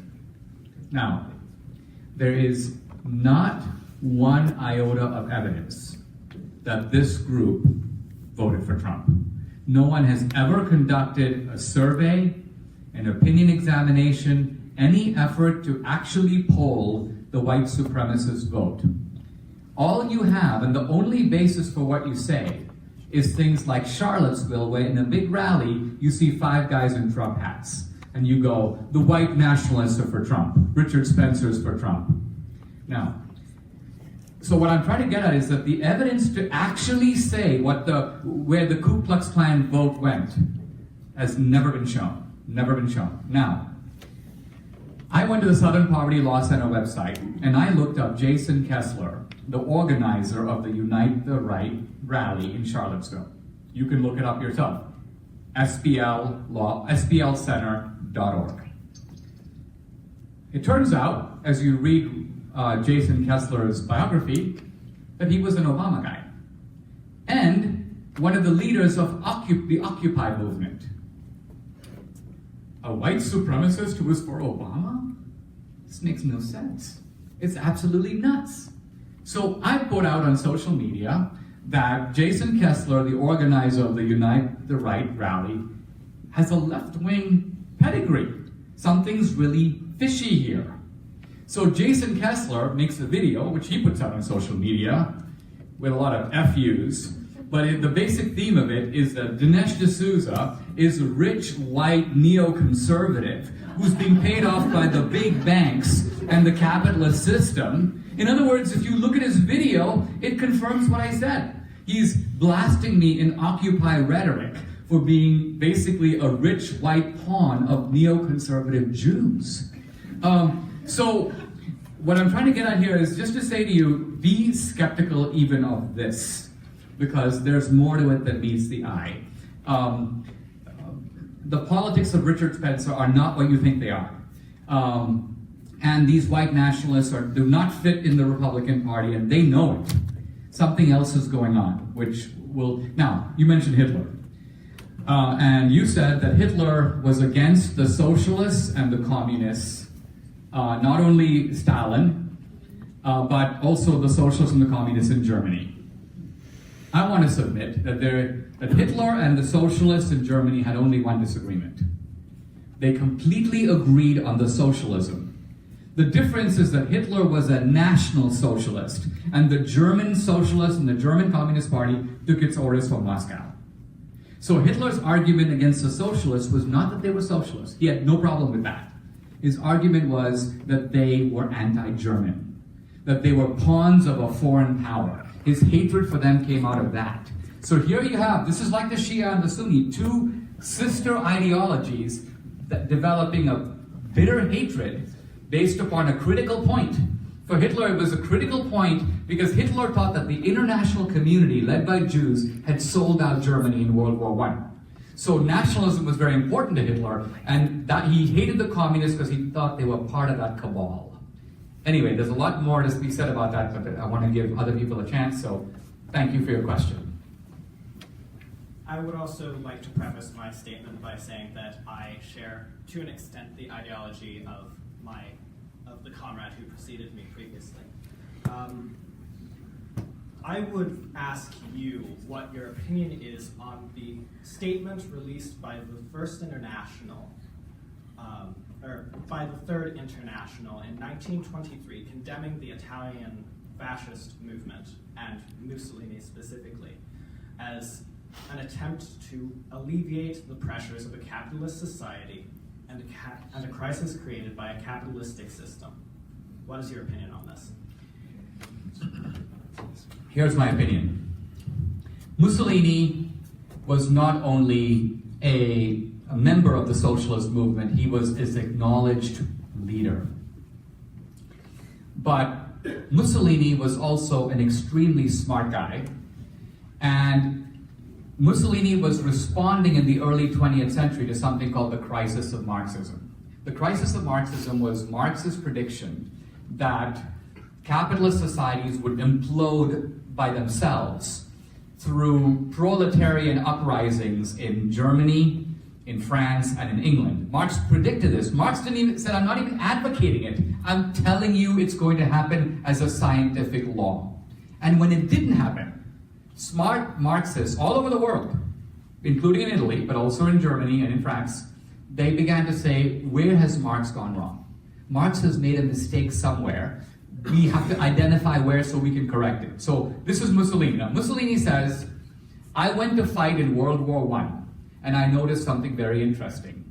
I noticed that the French socialists all fought for France, and the British socialists fought for Britain, and the German socialists fought for Germany. Therefore, Marx was wrong when he said that the working man has no country. Marx was wrong to think that class trumps everything else. In reality, Mussolini says, I observe that nation trumps class. That's why the French socialists are fighting for France. They care more about France than they care about their fellow worker in another country. So Mussolini says we have to modify socialism to make it national socialism. Now, when Mussolini did this, he was kicked out of the Socialist Party. And socialists, as you know, have been known to fight over very fine points of doctrine. From this point, the socialists officially hated Mussolini because he was a heretic. He was hated with the peculiar passion reserved for people who almost agree with you.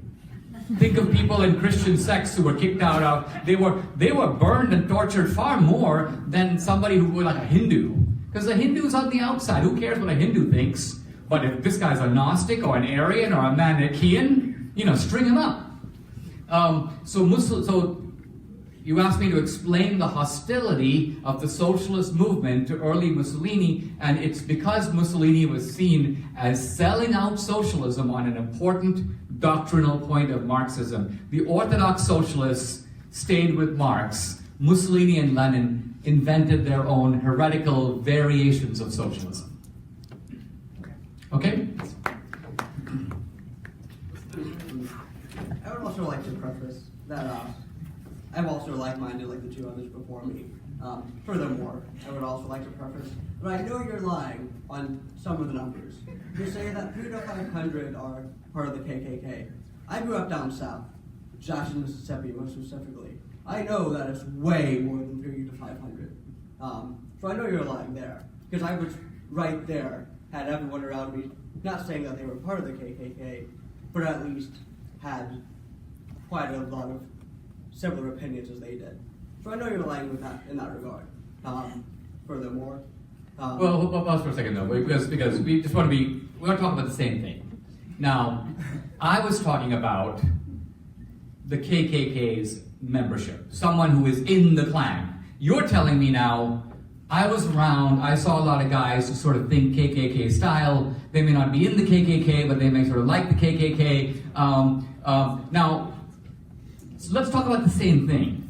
The Klan's official membership, people who paid the $10 fee, went to the Concilium, got Klan baptized, they were 3 to 5 million people in the 20s. 50,000 of them walked down Pennsylvania Avenue in hoods. These are actual Klansmen. These aren't people who watched them on the radio and cheered. These are actual members. So we're counting like and like. I'm just saying the Klan as an institution has diminished. If the Klan has a rally anywhere in the country today, do you deny that if the Klan produces 100 marchers, there'll be 500 protesters surrounding them? The Klan in that sense is outnumbered, outgunned, and has no ability to enforce its will culturally or politically anywhere in the country. That's what I'm trying to say. First, I don't like you interrupting me. Well, I didn't. I waited till you finished, and then I pointed out that you were comparing apples and oranges. I wasn't quite finished. Okay, go for it. But, regardless, you keep saying that the Democrats are the fascists and they're the racists and all these other things, but they're not. The Republican Party, Trump himself, has even stated that he's not directly stated, but he's hinted that he's more of a fascist. This is because how the Nazis hated the minorities. And right now the Republicans very much hate the minorities. Right now they are putting in place anti-abortion laws. They are currently trying to, just a lot of other things that they're doing, such as how they don't like transgender individuals. So I can't, something of voice that the Nazis themselves did. So you're comparing a little bit of part of the Nazis with the Democratic Party, but truthfully, they're not. Right now it's the Republican Party. So how do you say that, how can you be so blind to some aspects of it, but not others? Well, you said that the reason that the reason the Republicans are against minorities, you gave a couple of examples. One of them was you said they're passing anti-abortion laws, right?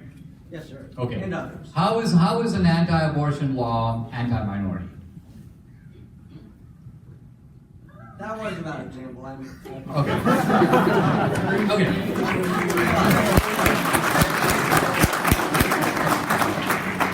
No, I appreciate that.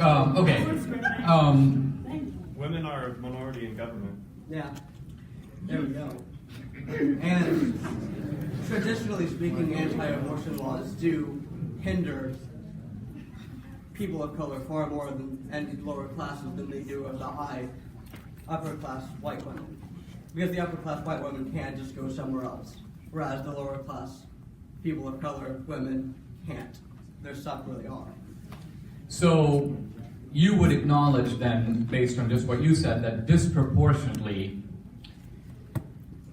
it is in minority communities, yes, right, that abortions occur disproportionately, not numerically, but proportionately. Now, do you realize that going back to the early part of the 20th century, groups like Planned Parenthood explicitly wanted to target poor and minority communities because they believed that there are lots of useless people in the world, and the best way that you could get rid of them is you don't even have to kill them, just prevent them from reproducing. Do you realize that this ideology is a straight line from this ideology in the early part of the century to what's going on now? The only difference is that you're interpreting it.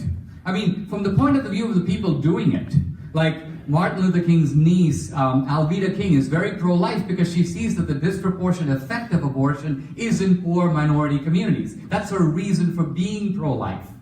But you're saying you're completely ignoring the actual toll of abortion and looking at it almost as if, essentially, this is purely an issue of female body control, and the more this body control is exercised, the freer I am. It's almost like saying, you know, if somebody were to say, Dinesh, you're a new father, here's your newborn child. And I said, I value this newborn child especially because the state gives me the power to drop it on the floor and kill it. If I don't have that power, I can't control my own body. See what I'm saying? In other words, what I'm trying to get at is that for the pro-life movement, you may not agree with it, but you have to at least concede its assumptions. It is motivated by its own assumptions, not your assumptions. Right? If someone is fighting for the pro-life cause, it's because they believe that the unborn child is human. Even if you don't agree with it, that is their motivation. So you can't pretend like it's not. And you can't say, you're actually a closet racist. You actually have some other motivation. That's their stated motivation. That's what moves them to take a lot of sacrifices to do what they do. They don't get anything out of it. Planned Parenthood makes hundreds of millions of dollars by running an abortion industry. The pro-life movement is motivated just by pure idealism. I agree with that. Right? Okay. Let's take another question. So I want to talk about the New Deal. In 29, capitalism failed, and countries moved in a different direction. You see the New Deal, you see Nazi Germany, you see Mussolini's Italy, and you can draw similarities between those economic policies. Yes. But the New Deal did not abolish liberal democracy in America. It didn't create a one-party state, and we don't see extermination camps here. So is that not a fallacy in that comparison? And also, I apologize to the body, and this is unrelated to your speech, but I have to ask to your face, why victim shame the victims of the Parkland shooting?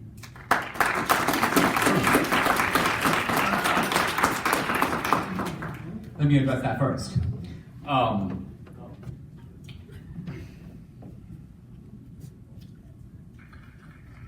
Social media. The Parkland shooting occurs, and right away there's an avalanche of sympathy, of outrage, what happened. Now, I have a 17-year-old daughter. I have another daughter just graduated from Dartmouth. I feel it the same as everybody else. I'm a parent. Then, as the next couple of days go by, I'm still on social media, and I'm noticing something really weird is going on. These student survivors of the shooting have suddenly become like political operatives. And by that I mean, I see an interview on CNN in which David Hogg is talking, and he literally says 2 words and stops. And then you can hear the producer go, say this. And then he goes, oh. He stops. He goes, no, it's okay, say this. Oh. So I'm like, what's going on here? This looks like somebody's trying to coach or choreograph this kid and tell him what to say. Then I notice that the students have magically appeared at the Florida legislature. And they are witnessing a debate on a gun ban. Then I notice also on social media that Soros is already down there. His operation has moved to Florida, and they're funding a lot of these groups. So here's what I'm getting at, and I just want you to see my frame of mind. I'm sort of like, this is just sick, because these kids are become pawns in this. It's a complicated issue, but let's be clear about Parkland. First of all, let's make a list of 3 groups. Here's the FBI, here's the Sheriff's Department, here's the NRA. Which of these three groups actually knew about the danger posed by this individual and did nothing? Answer the FBI. Sir, I don't want to get into the debate of the shooting. I want to know why you victim shamed them. And in order to answer that question, I've got to tell you my state of mind. Okay. And my state of mind is simply to recognize that suddenly an inanimate object, the gun, is being assigned the blame when there are human actors, the FBI, the Sheriff's Department, who are directly in a position to do something and didn't. So it looked to me like a shameful abrogation of human responsibility. I'm just giving you the background of my mind. And then I see these students, and they're in the legislature, so it's not, my tweet was not about the shooting or the aftermath or the grief. It was about a political event occurring right there in the meme. And I said sarcastically, in the way that you do in social media, it's like in the heat of debate, I said, wrongly by the way, I said, this is the worst news these kids have had since their parents told them to get summer jobs. A very insensitive statement. I made it. I regret it. I apologize for it. I shouldn't have said it. Why? Because my arrow was aimed at the manipulation and hit the students. And I didn't mean to do that, but I did do that. That's why I apologized. Look, social media is not the same as a movie or a book. You do things in the heat of the moment. That was my state of mind. That's why I did it. I'm sorry I did it. I'm not making any excuses for it, and I do take it back. So that's my story on Parkland. Now I pivot to the New Deal. Yes, you're quite right that capitalism appeared to have completely failed in 1929. And there was a search for all kinds of solutions. It's not quite right to say, see, Sinclair Lewis in his book It Can't Happen Here says about fascism in America, that American fascism, he says, is not going to look like German fascism. In America, fascism isn't going to be Heil Hitler, it's going to take a different shape. It's going to look American. Okay? So FDR didn't have gas chambers, but he did intern the Japanese Americans. Right? And he did call those concentration camps. And those were based on race. Remember, America was also at war with Germany and Italy, but FDR didn't intern the Italian Americans or the German Americans. So there was a racial component to the internment of the Japanese. You can't deny it. Okay. Second, something very interesting happens in the New Deal. The FDR wants the votes of the racist wing of the Democratic Party to pass the New Deal. So FDR meets with the biggest racists in the Democratic South. Bilbo, Vardaman, the whole bunch of them. And FDR basically says, I want you to vote for the New Deal. The Southern Democrats tell FDR, if you want us to vote for the New Deal, you have to agree right now that you will block all anti-lynching laws. FDR agrees. Think about that. Second, the racists in the Democratic Party say to FDR, we want the New Deal laws written in such a way that blacks don't get most of the benefits. So let's exclude two categories of labor, domestic labor and farm labor, from all New Deal programs. Why? Because most blacks are working as domestic servants or in the fields, so by not saying black, but counting these two professions, we basically screw the blacks and make sure that they get cut out of the New Deal. FDR agrees again. And in fact, the Social Security program and the major New Deal programs were all written to exclude these two categories of labor. I'm getting this all from the Columbia historian Ira Katznelson's book, Fear Itself, published about 5 years ago. What I'm trying to make is FDR was a low-down, dirty dealer who made nasty Faustian bargains with the worst racists in America in order to get the New Deal through. And so there is a Hitlerian component to this. Remember, Mussolini was not a racist. Hitler was. So even though FDR was enamored of Italian fascism, the racism in the Democratic Party is far more comparable to Nazism than it is to Mussolini. Mussolini actually saved Jews. Hitler told Mussolini, turn over all the Italian Jews to me. Mussolini said, I will not. I will not do it. And Mussolini arranged secretly for Jews to be transported to other parts of Europe and out of Europe. So Mussolini was not a bigot in the way that Hitler was. A few tidbits about the New Deal. So like everything you mentioned was about race, but what I mentioned was about liberal democracy and stuff. Like, we remained a democracy. We did, and that is an important difference between FDR and Hitler, although let's remember that the Nazi Party was the largest party in Germany. Hitler came to power legally. He was named Chancellor by Hindenburg. He asked the Parliament for the power, the Enabling Act. He was given the power by the Parliament. So the differences between Nazi Germany and America are not as stark as you make out. Well, he created a one-party state. There was still Republicans during FDR. Absolutely they were. But let's remember, when the Supreme Court struck down a number of the key initiatives of the New Deal, FDR was perfectly willing to stack the court. He wanted to appoint 6 new justices to make the court have 15 justices. He would automatically have a majority. If this is not screwing with the constitutional system and trying to establish executive power over the judiciary, what is? No, totally, yes, but that plan failed. But that plan failed because even the Democrats wouldn't go along with it in the Congress. Democracy persisted. Yes, it did. We agree on that. Yes. All right, for the remaining questions, we ask that you ask them quickly because time is running out. We're going to try and make sure everybody in line can ask their question, but nobody else please join the line because we are short on time. Thank you. Thank you for coming to Truman to share your message. Unfortunately, I missed your speech because I had to take a test compelled by the capitalist system.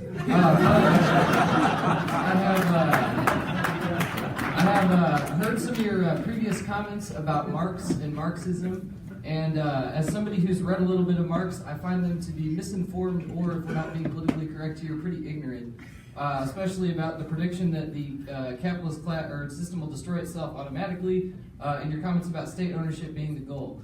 So, I was wondering 2 things. One, which of Marx's writings, which of the stuff that he wrote specifically, have you read and used that to base your analysis of Marxism off of? And second, could you define socialism in a way that is related to Marxism and not just completely, separated from it? That way you can, point to like Hitler and call him a socialist in a way that Marx would not agree with. Well, first of all, if the capitalist system is forcing you to take a test, and you went along with it, you're obviously a very pathetic sellout of the capitalist system. You should have taken a stance of bold independence and said, I don't care about capitalism, I don't care about the test, I want real knowledge, I'm going to hear D'Souza. But you didn't do that, that's okay.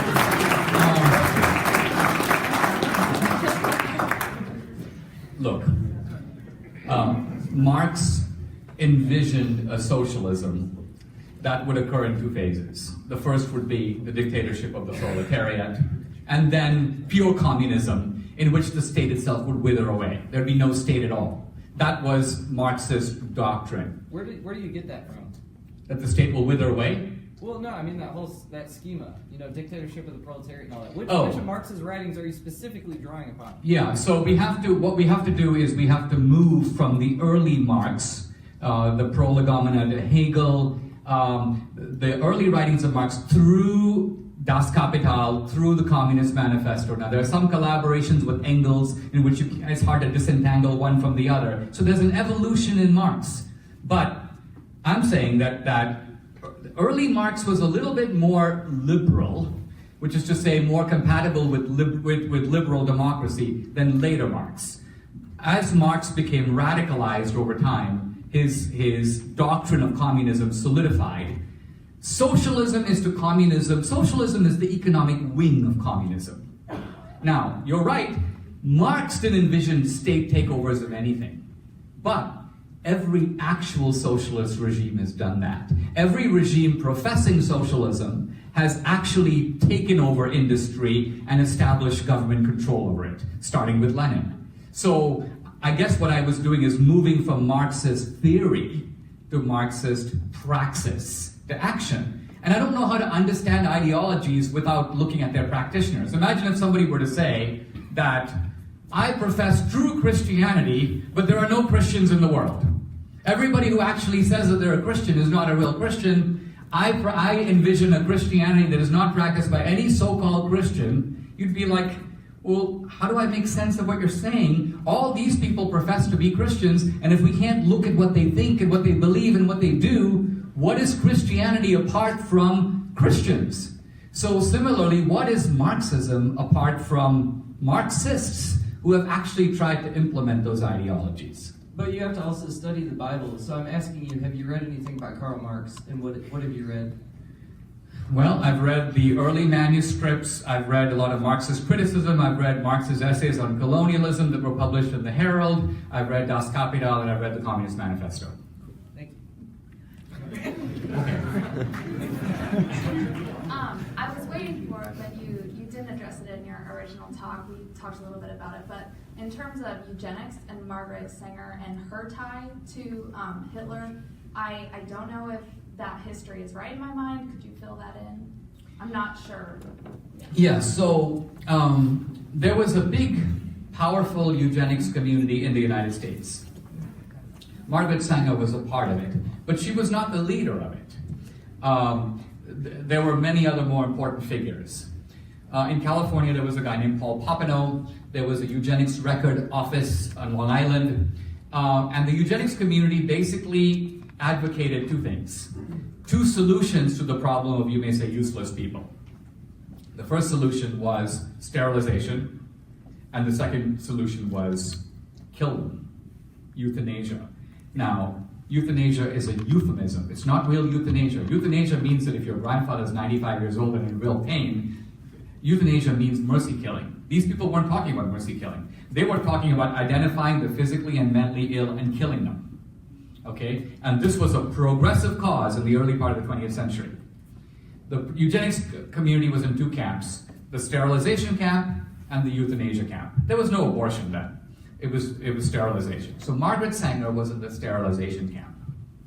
Margaret Sanger's view was this: we identify people who are uneducated, sick, mentally handicapped, suffer from chronic diseases, including syphilis, typhoid, any sorts of diseases that might be communicable or genetically communicable. Let's identify those people, especially the women. Second, we want to sterilize them, but we ideally don't want to do it by force. So let's segregate them onto farms and make them do hard labor. But when they're on the farms, we'll give them the choice of being able to reintegrate into the community if they agree to be sterilized. So the sterilization was voluntary by putting these people in a position where they couldn't refuse. Okay? Thousands of people were sterilized in this way, and there were sterilization laws in 16 states. Paul Popenoe in California said sterilization is a kind of a long-term solution, but we have a lot of useless people among us, we should kill them. And he proposed lethal chambers to do it. His phrase, lethal chambers. That's where the Nazis got the idea of lethal chambers. How? Because the eugenics movements in America and in Germany would meet at international conferences and share, kind of like a medical conference, where they would swap ideas. And the American progressives were known to be the first in the world. The Germans were second. And so the Germans were taking ideas from the Americans. Now, what is the proof of this? The proof of this is that when the Nazis enacted their sterilization law of 1933 and the euthanasia law of 1935, the American progressives went nuts with excitement.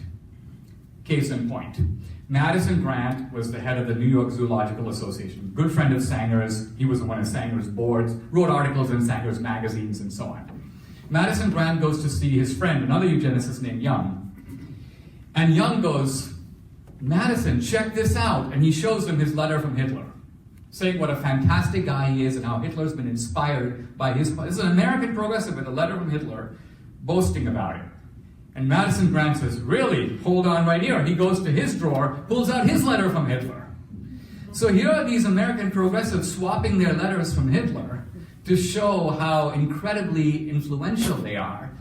They knew that they were shaping Nazi policies, and they were extremely proud of themselves. So was Sanger. Margaret Sanger was giving speeches in the 30s. Hitler's already in power. And Sanger is saying, the Nazis are beating us at our own game. They're ahead of us. They're more progressive. We got to catch up with them. Now again, please don't expect to find this in the Planned Parenthood brochure. You know, this has all been like sanitized out of that. But it's there in the record, easy to find. So that's a little window into the dark world of Margaret Sanger. I would like to preface this by saying I am an individual that does not adhere to any ideology, and I believe our Constitution not only grants us that freedom, but gives us that social responsibility. That being said, the development of the two movements, postmodern neo-Marxist and the inherently oppressive and hypocritical Antifa, have both been developing. I was wondering which ideology you find more troublesome or see more fear. Well, the short answer to that is that these are cousin movements on the left. Antifa, the anti-fascists. Here's an interesting thing. The leading funder of Antifa is George Soros. If you go online and you just Google George Soros, Nazi Germany, a very interesting video shows up. It's not some obscure European video, it's 60 Minutes. 60 Minutes has an interview with Soros in which the following exchange occurs, and I'll just give it to you very briefly. Isn't it true, George Soros, that when you were a teenager in your native Hungary, you were accompanied by a guy whose mission it was to confiscate the property of Jews? Yes, I did. Isn't it true that you were part of that? You actually helped him to confiscate Jewish property in World War II, which was then turned over to the pro-Nazi regime in Hungary. Yes, I did. That's happened when you were 14 years old. You are now a grown man. Do you feel any regret, remorse over what you did? Absolutely not. In fact, says Soros, to me it's a little bit like markets. You have to seize your opportunities when you see them. This is the leading funder of Antifa. Now, here's what I'm saying. Can you imagine if this was like Donald Trump's record? Donald Trump was actually a confiscator of Jewish property in the Nazi regime. This would be on the front page of the New York Times every day for months. Every day. But in fact, it's not even covered in the media. There's no news stories about it. The video's right there. It's undeniable. It's George Soros talking. It's not some third guy accusing Soros. It's Soros talking about himself. What could be more credible than the horse's mouth? This is what I'm saying. This is why it's we're living in a scary time, because things that should be news are not in the newspaper. And things that are not news are in the newspaper. So the citizen, there's a heavy burden on us to be really vigilant, and I hope you will be. Thank you. Hi. Hi. Sorry, I'm also, I guess, here because more than I'm interested in party lines, I'm interested in the dismantlement of oppression and also racism. So at the beginning of your talk, you kind of opened with the use of a conversation about the left using the race card, and you played it off as a card. And now, deeper into your discussion, you were bringing up examples about how Democrats were historically racist, and you also, if I'm correct, and correct me if I'm wrong, made a point about Nixon was not explicitly racist ever, right? Right. Okay. So in that sense, why use racism, I guess, to attack the left in that sense, if it is truly a race card and you do believe that it's used as a tactic to sort of get people to I guess not your words, but to kind of silence the other side. And furthermore, how do you respond to, and I'm sure this has been asked to you before, but the quote of Nixon's advisor mentioning that the war on drugs was essentially knowingly created to interrupt protesting communities and black communities at the time? Let me start with the second part of your question, because I think we can zoom into it more clearly. When Nixon did talk about law and order, and he did talk about drugs. But this was long before the age of crack. Drugs in the 1960s and 70s were not associated, certainly not in any distinctive way, with black communities. There was no sense that blacks were being disproportionately incarcerated. All of that is the product of a later era. It started in the 80s with the war on drugs. It's the product of crack. It's a product of the fact that it's much more difficult to prosecute cocaine in the suburbs than crack in the inner city. A lot of our drug debate of today, it goes back to the 80s. Now you have to go back to Nixon's era to see what drugs meant in the 60s and 70s. Drugs in the 60s and 70s were part of bohemian culture. They were part of the hippie movement. They were, we are all going to San Francisco with flowers in our hair. That was what Nixon was responding to. Remember, Reagan was governor of California. Nixon came out of California. There are not a whole lot of blacks in California, not even now, but there certainly weren't then. Nixon was responding to the left-wing white hippies. Now, later, the war on drugs took on a different turn and took on, with books like The New Jim Crow, we see the drug war today in color categories, but that was not how it was viewed then. Okay. Well, the direct quote is that we knew we couldn't make it illegal to be either against the war or be black, but by getting the public to associate the hippie, making those associations you just mentioned. But the direct quote from his advisor says explicitly that the intention was to interrupt black communities at the time. So I don't. Yeah, I mean, I've seen, as you mentioned. Yeah. Now look, there's one more thing to be careful of, and that is that I have actually seen these quotes by people like Haldeman, right? You have to remember that these are guys who were on Nixon's team who became deadly enemies of Nixon later. So you always have to be a little careful when that happens. I mean, look at it in any way. Let's say there's some guys in the Obama administration, has a public falling out with Obama, becomes a prominent critic of Obama, and then says later, Obama stood for this, Obama stood for that. He never said it at the time, and he has no documentary evidence for it. But later, as a public critic of Obama, he says that. You'd be like, I don't know.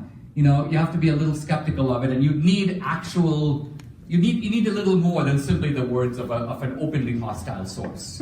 In which case, my question is, are you here to condemn racism, or are you here to use racism as a prop to condemn liberals? Because it seems like the tactic here, you're mostly speaking with conservatives, speaking to a conservative audience.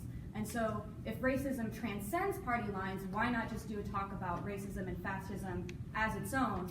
And instead, what is happening is that you're kind of ignoring claims of racism from liberals and, again, espousing claims against liberals of racism. So what is your view on racism, I guess?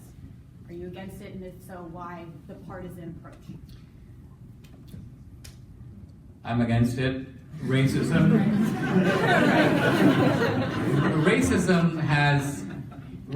has taken very different forms through American history, right? In slavery, the races were very close together, right? The big house, the slave plantation, the master and the slave in close proximity. Very different than segregation. Segregation was, let's take all the blacks and separate their lives from all the whites, right? So you notice this, that you have racism, but manifests itself totally differently in the plantation than it did in the early 20th century in segregation, right? So I'm saying today that when we think of racism, we think of certain, to us, racism has a horrific connotation because it's associated with, racism is an ideology, but it's associated with actions. If it was just an ideology that somebody thought, it wouldn't do the damage it's done. It was manifest in actions, the institution of slavery, the institution of segregation, the systematic practice of racial terrorism. So what I'm saying is, somebody did all that. Who? Now, if you're coming back to me and basically saying there's plenty of blame to go around thesis, I'm telling you nonsense. There's not plenty of blame to go around. American politics was deeply divided. One party promoted this and the other party fought them tooth and nail from the beginning. The party that did it is named the Democratic Party. The party that fought them is named the Republican Party. That's our actual history. So And yet the Democrats are fighting racism right now. And How? That doesn't count. How are they fighting racism right now? That is like a lot of the purpose of what you've been attacking, right? Is that, again, all the people coming up with concerns about this law or this legislation might influence communities of color. This idea might influence communities of color, right? Trump's what we are accusing him of fascism, right? His espousal of, oh, but there are such things as good immigrants and bad immigrants, or the messages about Mexicans being rapists, those are what we perceive to be racism, and that's what we're fighting out against. But as we fight out against it, you're now claiming that that's wrong. And I'm not understanding why it's so partisan in that respect. Look, okay, so let's pause for a second, because furthermore, you said that white supremacists. You said that who's going to pick the party? You mentioned about white supremacists picking, being favorable to the Republican Party because it is more welcoming of white pride. And you mentioned there's no one group that consistently, does those actions, but there actually is one group that consistently enacts racism, and that group is white people. And so what's in common with all those groups is that Republican or Democrat, it's white people doing the racism, and then in your talk you explicitly condemned the fact that liberals are against white pride or against that group of whiteness because of, you know what I mean, because we're... Yeah, okay. All right. The only way I know to discuss this kind of thing is to try to zoom into things you said, just because I want to probe you. You said, Trump is the kind of guy who says there are good immigrants and bad immigrants. Now, I'm an immigrant. My wife's an immigrant. We're an immigrant family. We're very pro-immigrant. Do you deny that there are good immigrants and bad immigrants? There are good people and bad people, and there are good Americans and bad Americans. I know, but you can't. But we're talking about who we let into this country. The Americans who are bad people are already here. There's not a whole lot we can do about them. They're here. Seriously, like in the instance of Parkland shooting, we can take them as a serious threat to our health and safety, just the same as we would do for immigrants, and that's not the case in police practicing. That's not the case, as you mentioned, with the Parkland shooting. But let's just say hypothetically, there's no magic wand to do this because we can't see into people's hearts, right? But let's say we had a magic immigration policy that had the ability to distinguish between good immigrants and bad immigrants by your definition, and keep the bad immigrants out and let only the good immigrants in. Would you be for it? I don't believe that such a policy is useful, because I don't believe that immigration is the target for bad behavior, and that's the point. Is you shouldn't use immigration as a vehicle for trying to target bad people. So if you were designing your immigration policy, and let's just say there were two boatloads of people, one was essentially, let's just say, for example, felons from all over the world, and the other law-abiding entrepreneurs from all over the world, you would be completely indifferent between these two boats and let them both in. Mr. D'Souza, if we could wrap up this question and move to the final two, that would be Okay. preferable. All right, let's do that. Hello. Hello. I'm an immigrant. Nice to see you. Good to see you. Okay. I promise I'm not the bad one. I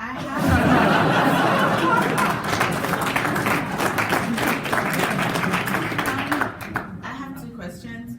So the first one, I don't know if you know about Lee Atwater. I don't know if I'm pronouncing it. Yeah, I am. So you probably heard about his infamous interview. Yes. So what do you think about dog whistle politics? Because I do think it could be a response to the idea okay, when we look through the documents and the speeches, so and so never said anything racist or never said anything whatever. But what do you think of the idea that there might have been signaling that maybe we can't pick up? Look, I'm not saying this topic has no complications to it. For example, it's very difficult to discuss any issue, crime, taxes, welfare, immigration, without the disproportionate impact falling somewhere. So therefore, if I say crime, you can say racism. If I say immigration, you can say racism. The reason I try to sometimes make distinctions is because, yes, there's hostility to immigrants today, non-white immigrants coming from Africa, Asia, South America. But let's remember, there was a lot of hostility to the Irish and the Italians and the Jews. If all the whites were welcomed with open arms, and now America's turning around saying, oh, we're very concerned about these immigrants from Barbados and Bombay, then you could say, okay, it's only happening now because they're of a different color. But when you see that there's been this, that throughout American history, in fact, the unions in the 19th century and the early 20th were deeply racist. Why? They didn't want these new poor workers to work for half the price that they had negotiated with the bosses. So they wanted to keep those people out. So there are powerful economic motives that are involved and so on. So the bottom line of it is it's a complicated picture, but I'm trying to draw out a big picture that ultimately says, which is more plausible at the end of the day, this progressive narrative or a rival narrative that brings to light a lot of facts that have been previously suppressed. And that my point today was just to open the discussion of a rival narrative. Okay? And my second question is just because I'm a more solutions-oriented person. So if we're saying that the Republican Party isn't inherently racist, the Democrat Party has a history of racism, so what is the solution? How does the Republican Party separate itself from the narrative of racism? Because I mean, it's okay to like identify this, but at the end of the day, what can the Republican Party do to separate itself from it?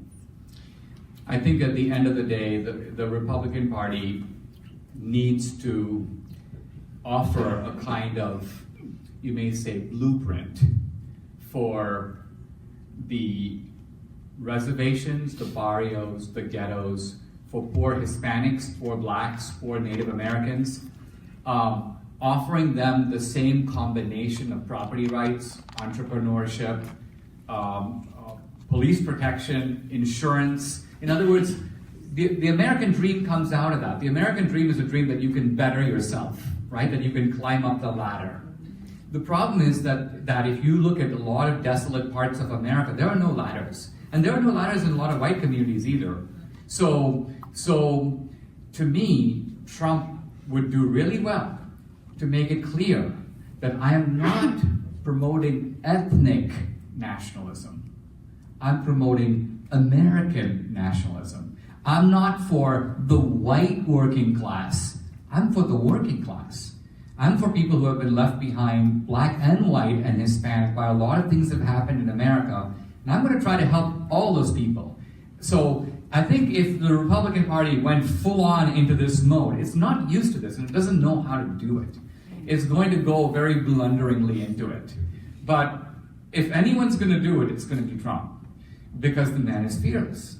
So in his own crazy ass way, I think he should do it, you know, and he should try it, and it will send a shockwave through America because Republicans have generally politically, see, people campaign in their base, right? Republicans don't campaign in inner cities because they feel like there are no votes there. So that's okay. They should campaign there. And because I think that actually is the beginnings of offering an answer. You have to offer the answer to the people you're offering it to directly. So this would be my recipe for the Republican Party in the future if they'll listen. Thank you.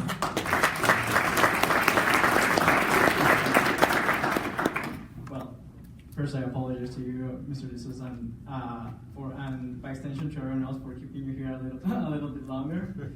But first, I'm also an immigrant, and I was just curious. I have I do not presume to have done about like 10% the amount of research that you have done, but from what I know,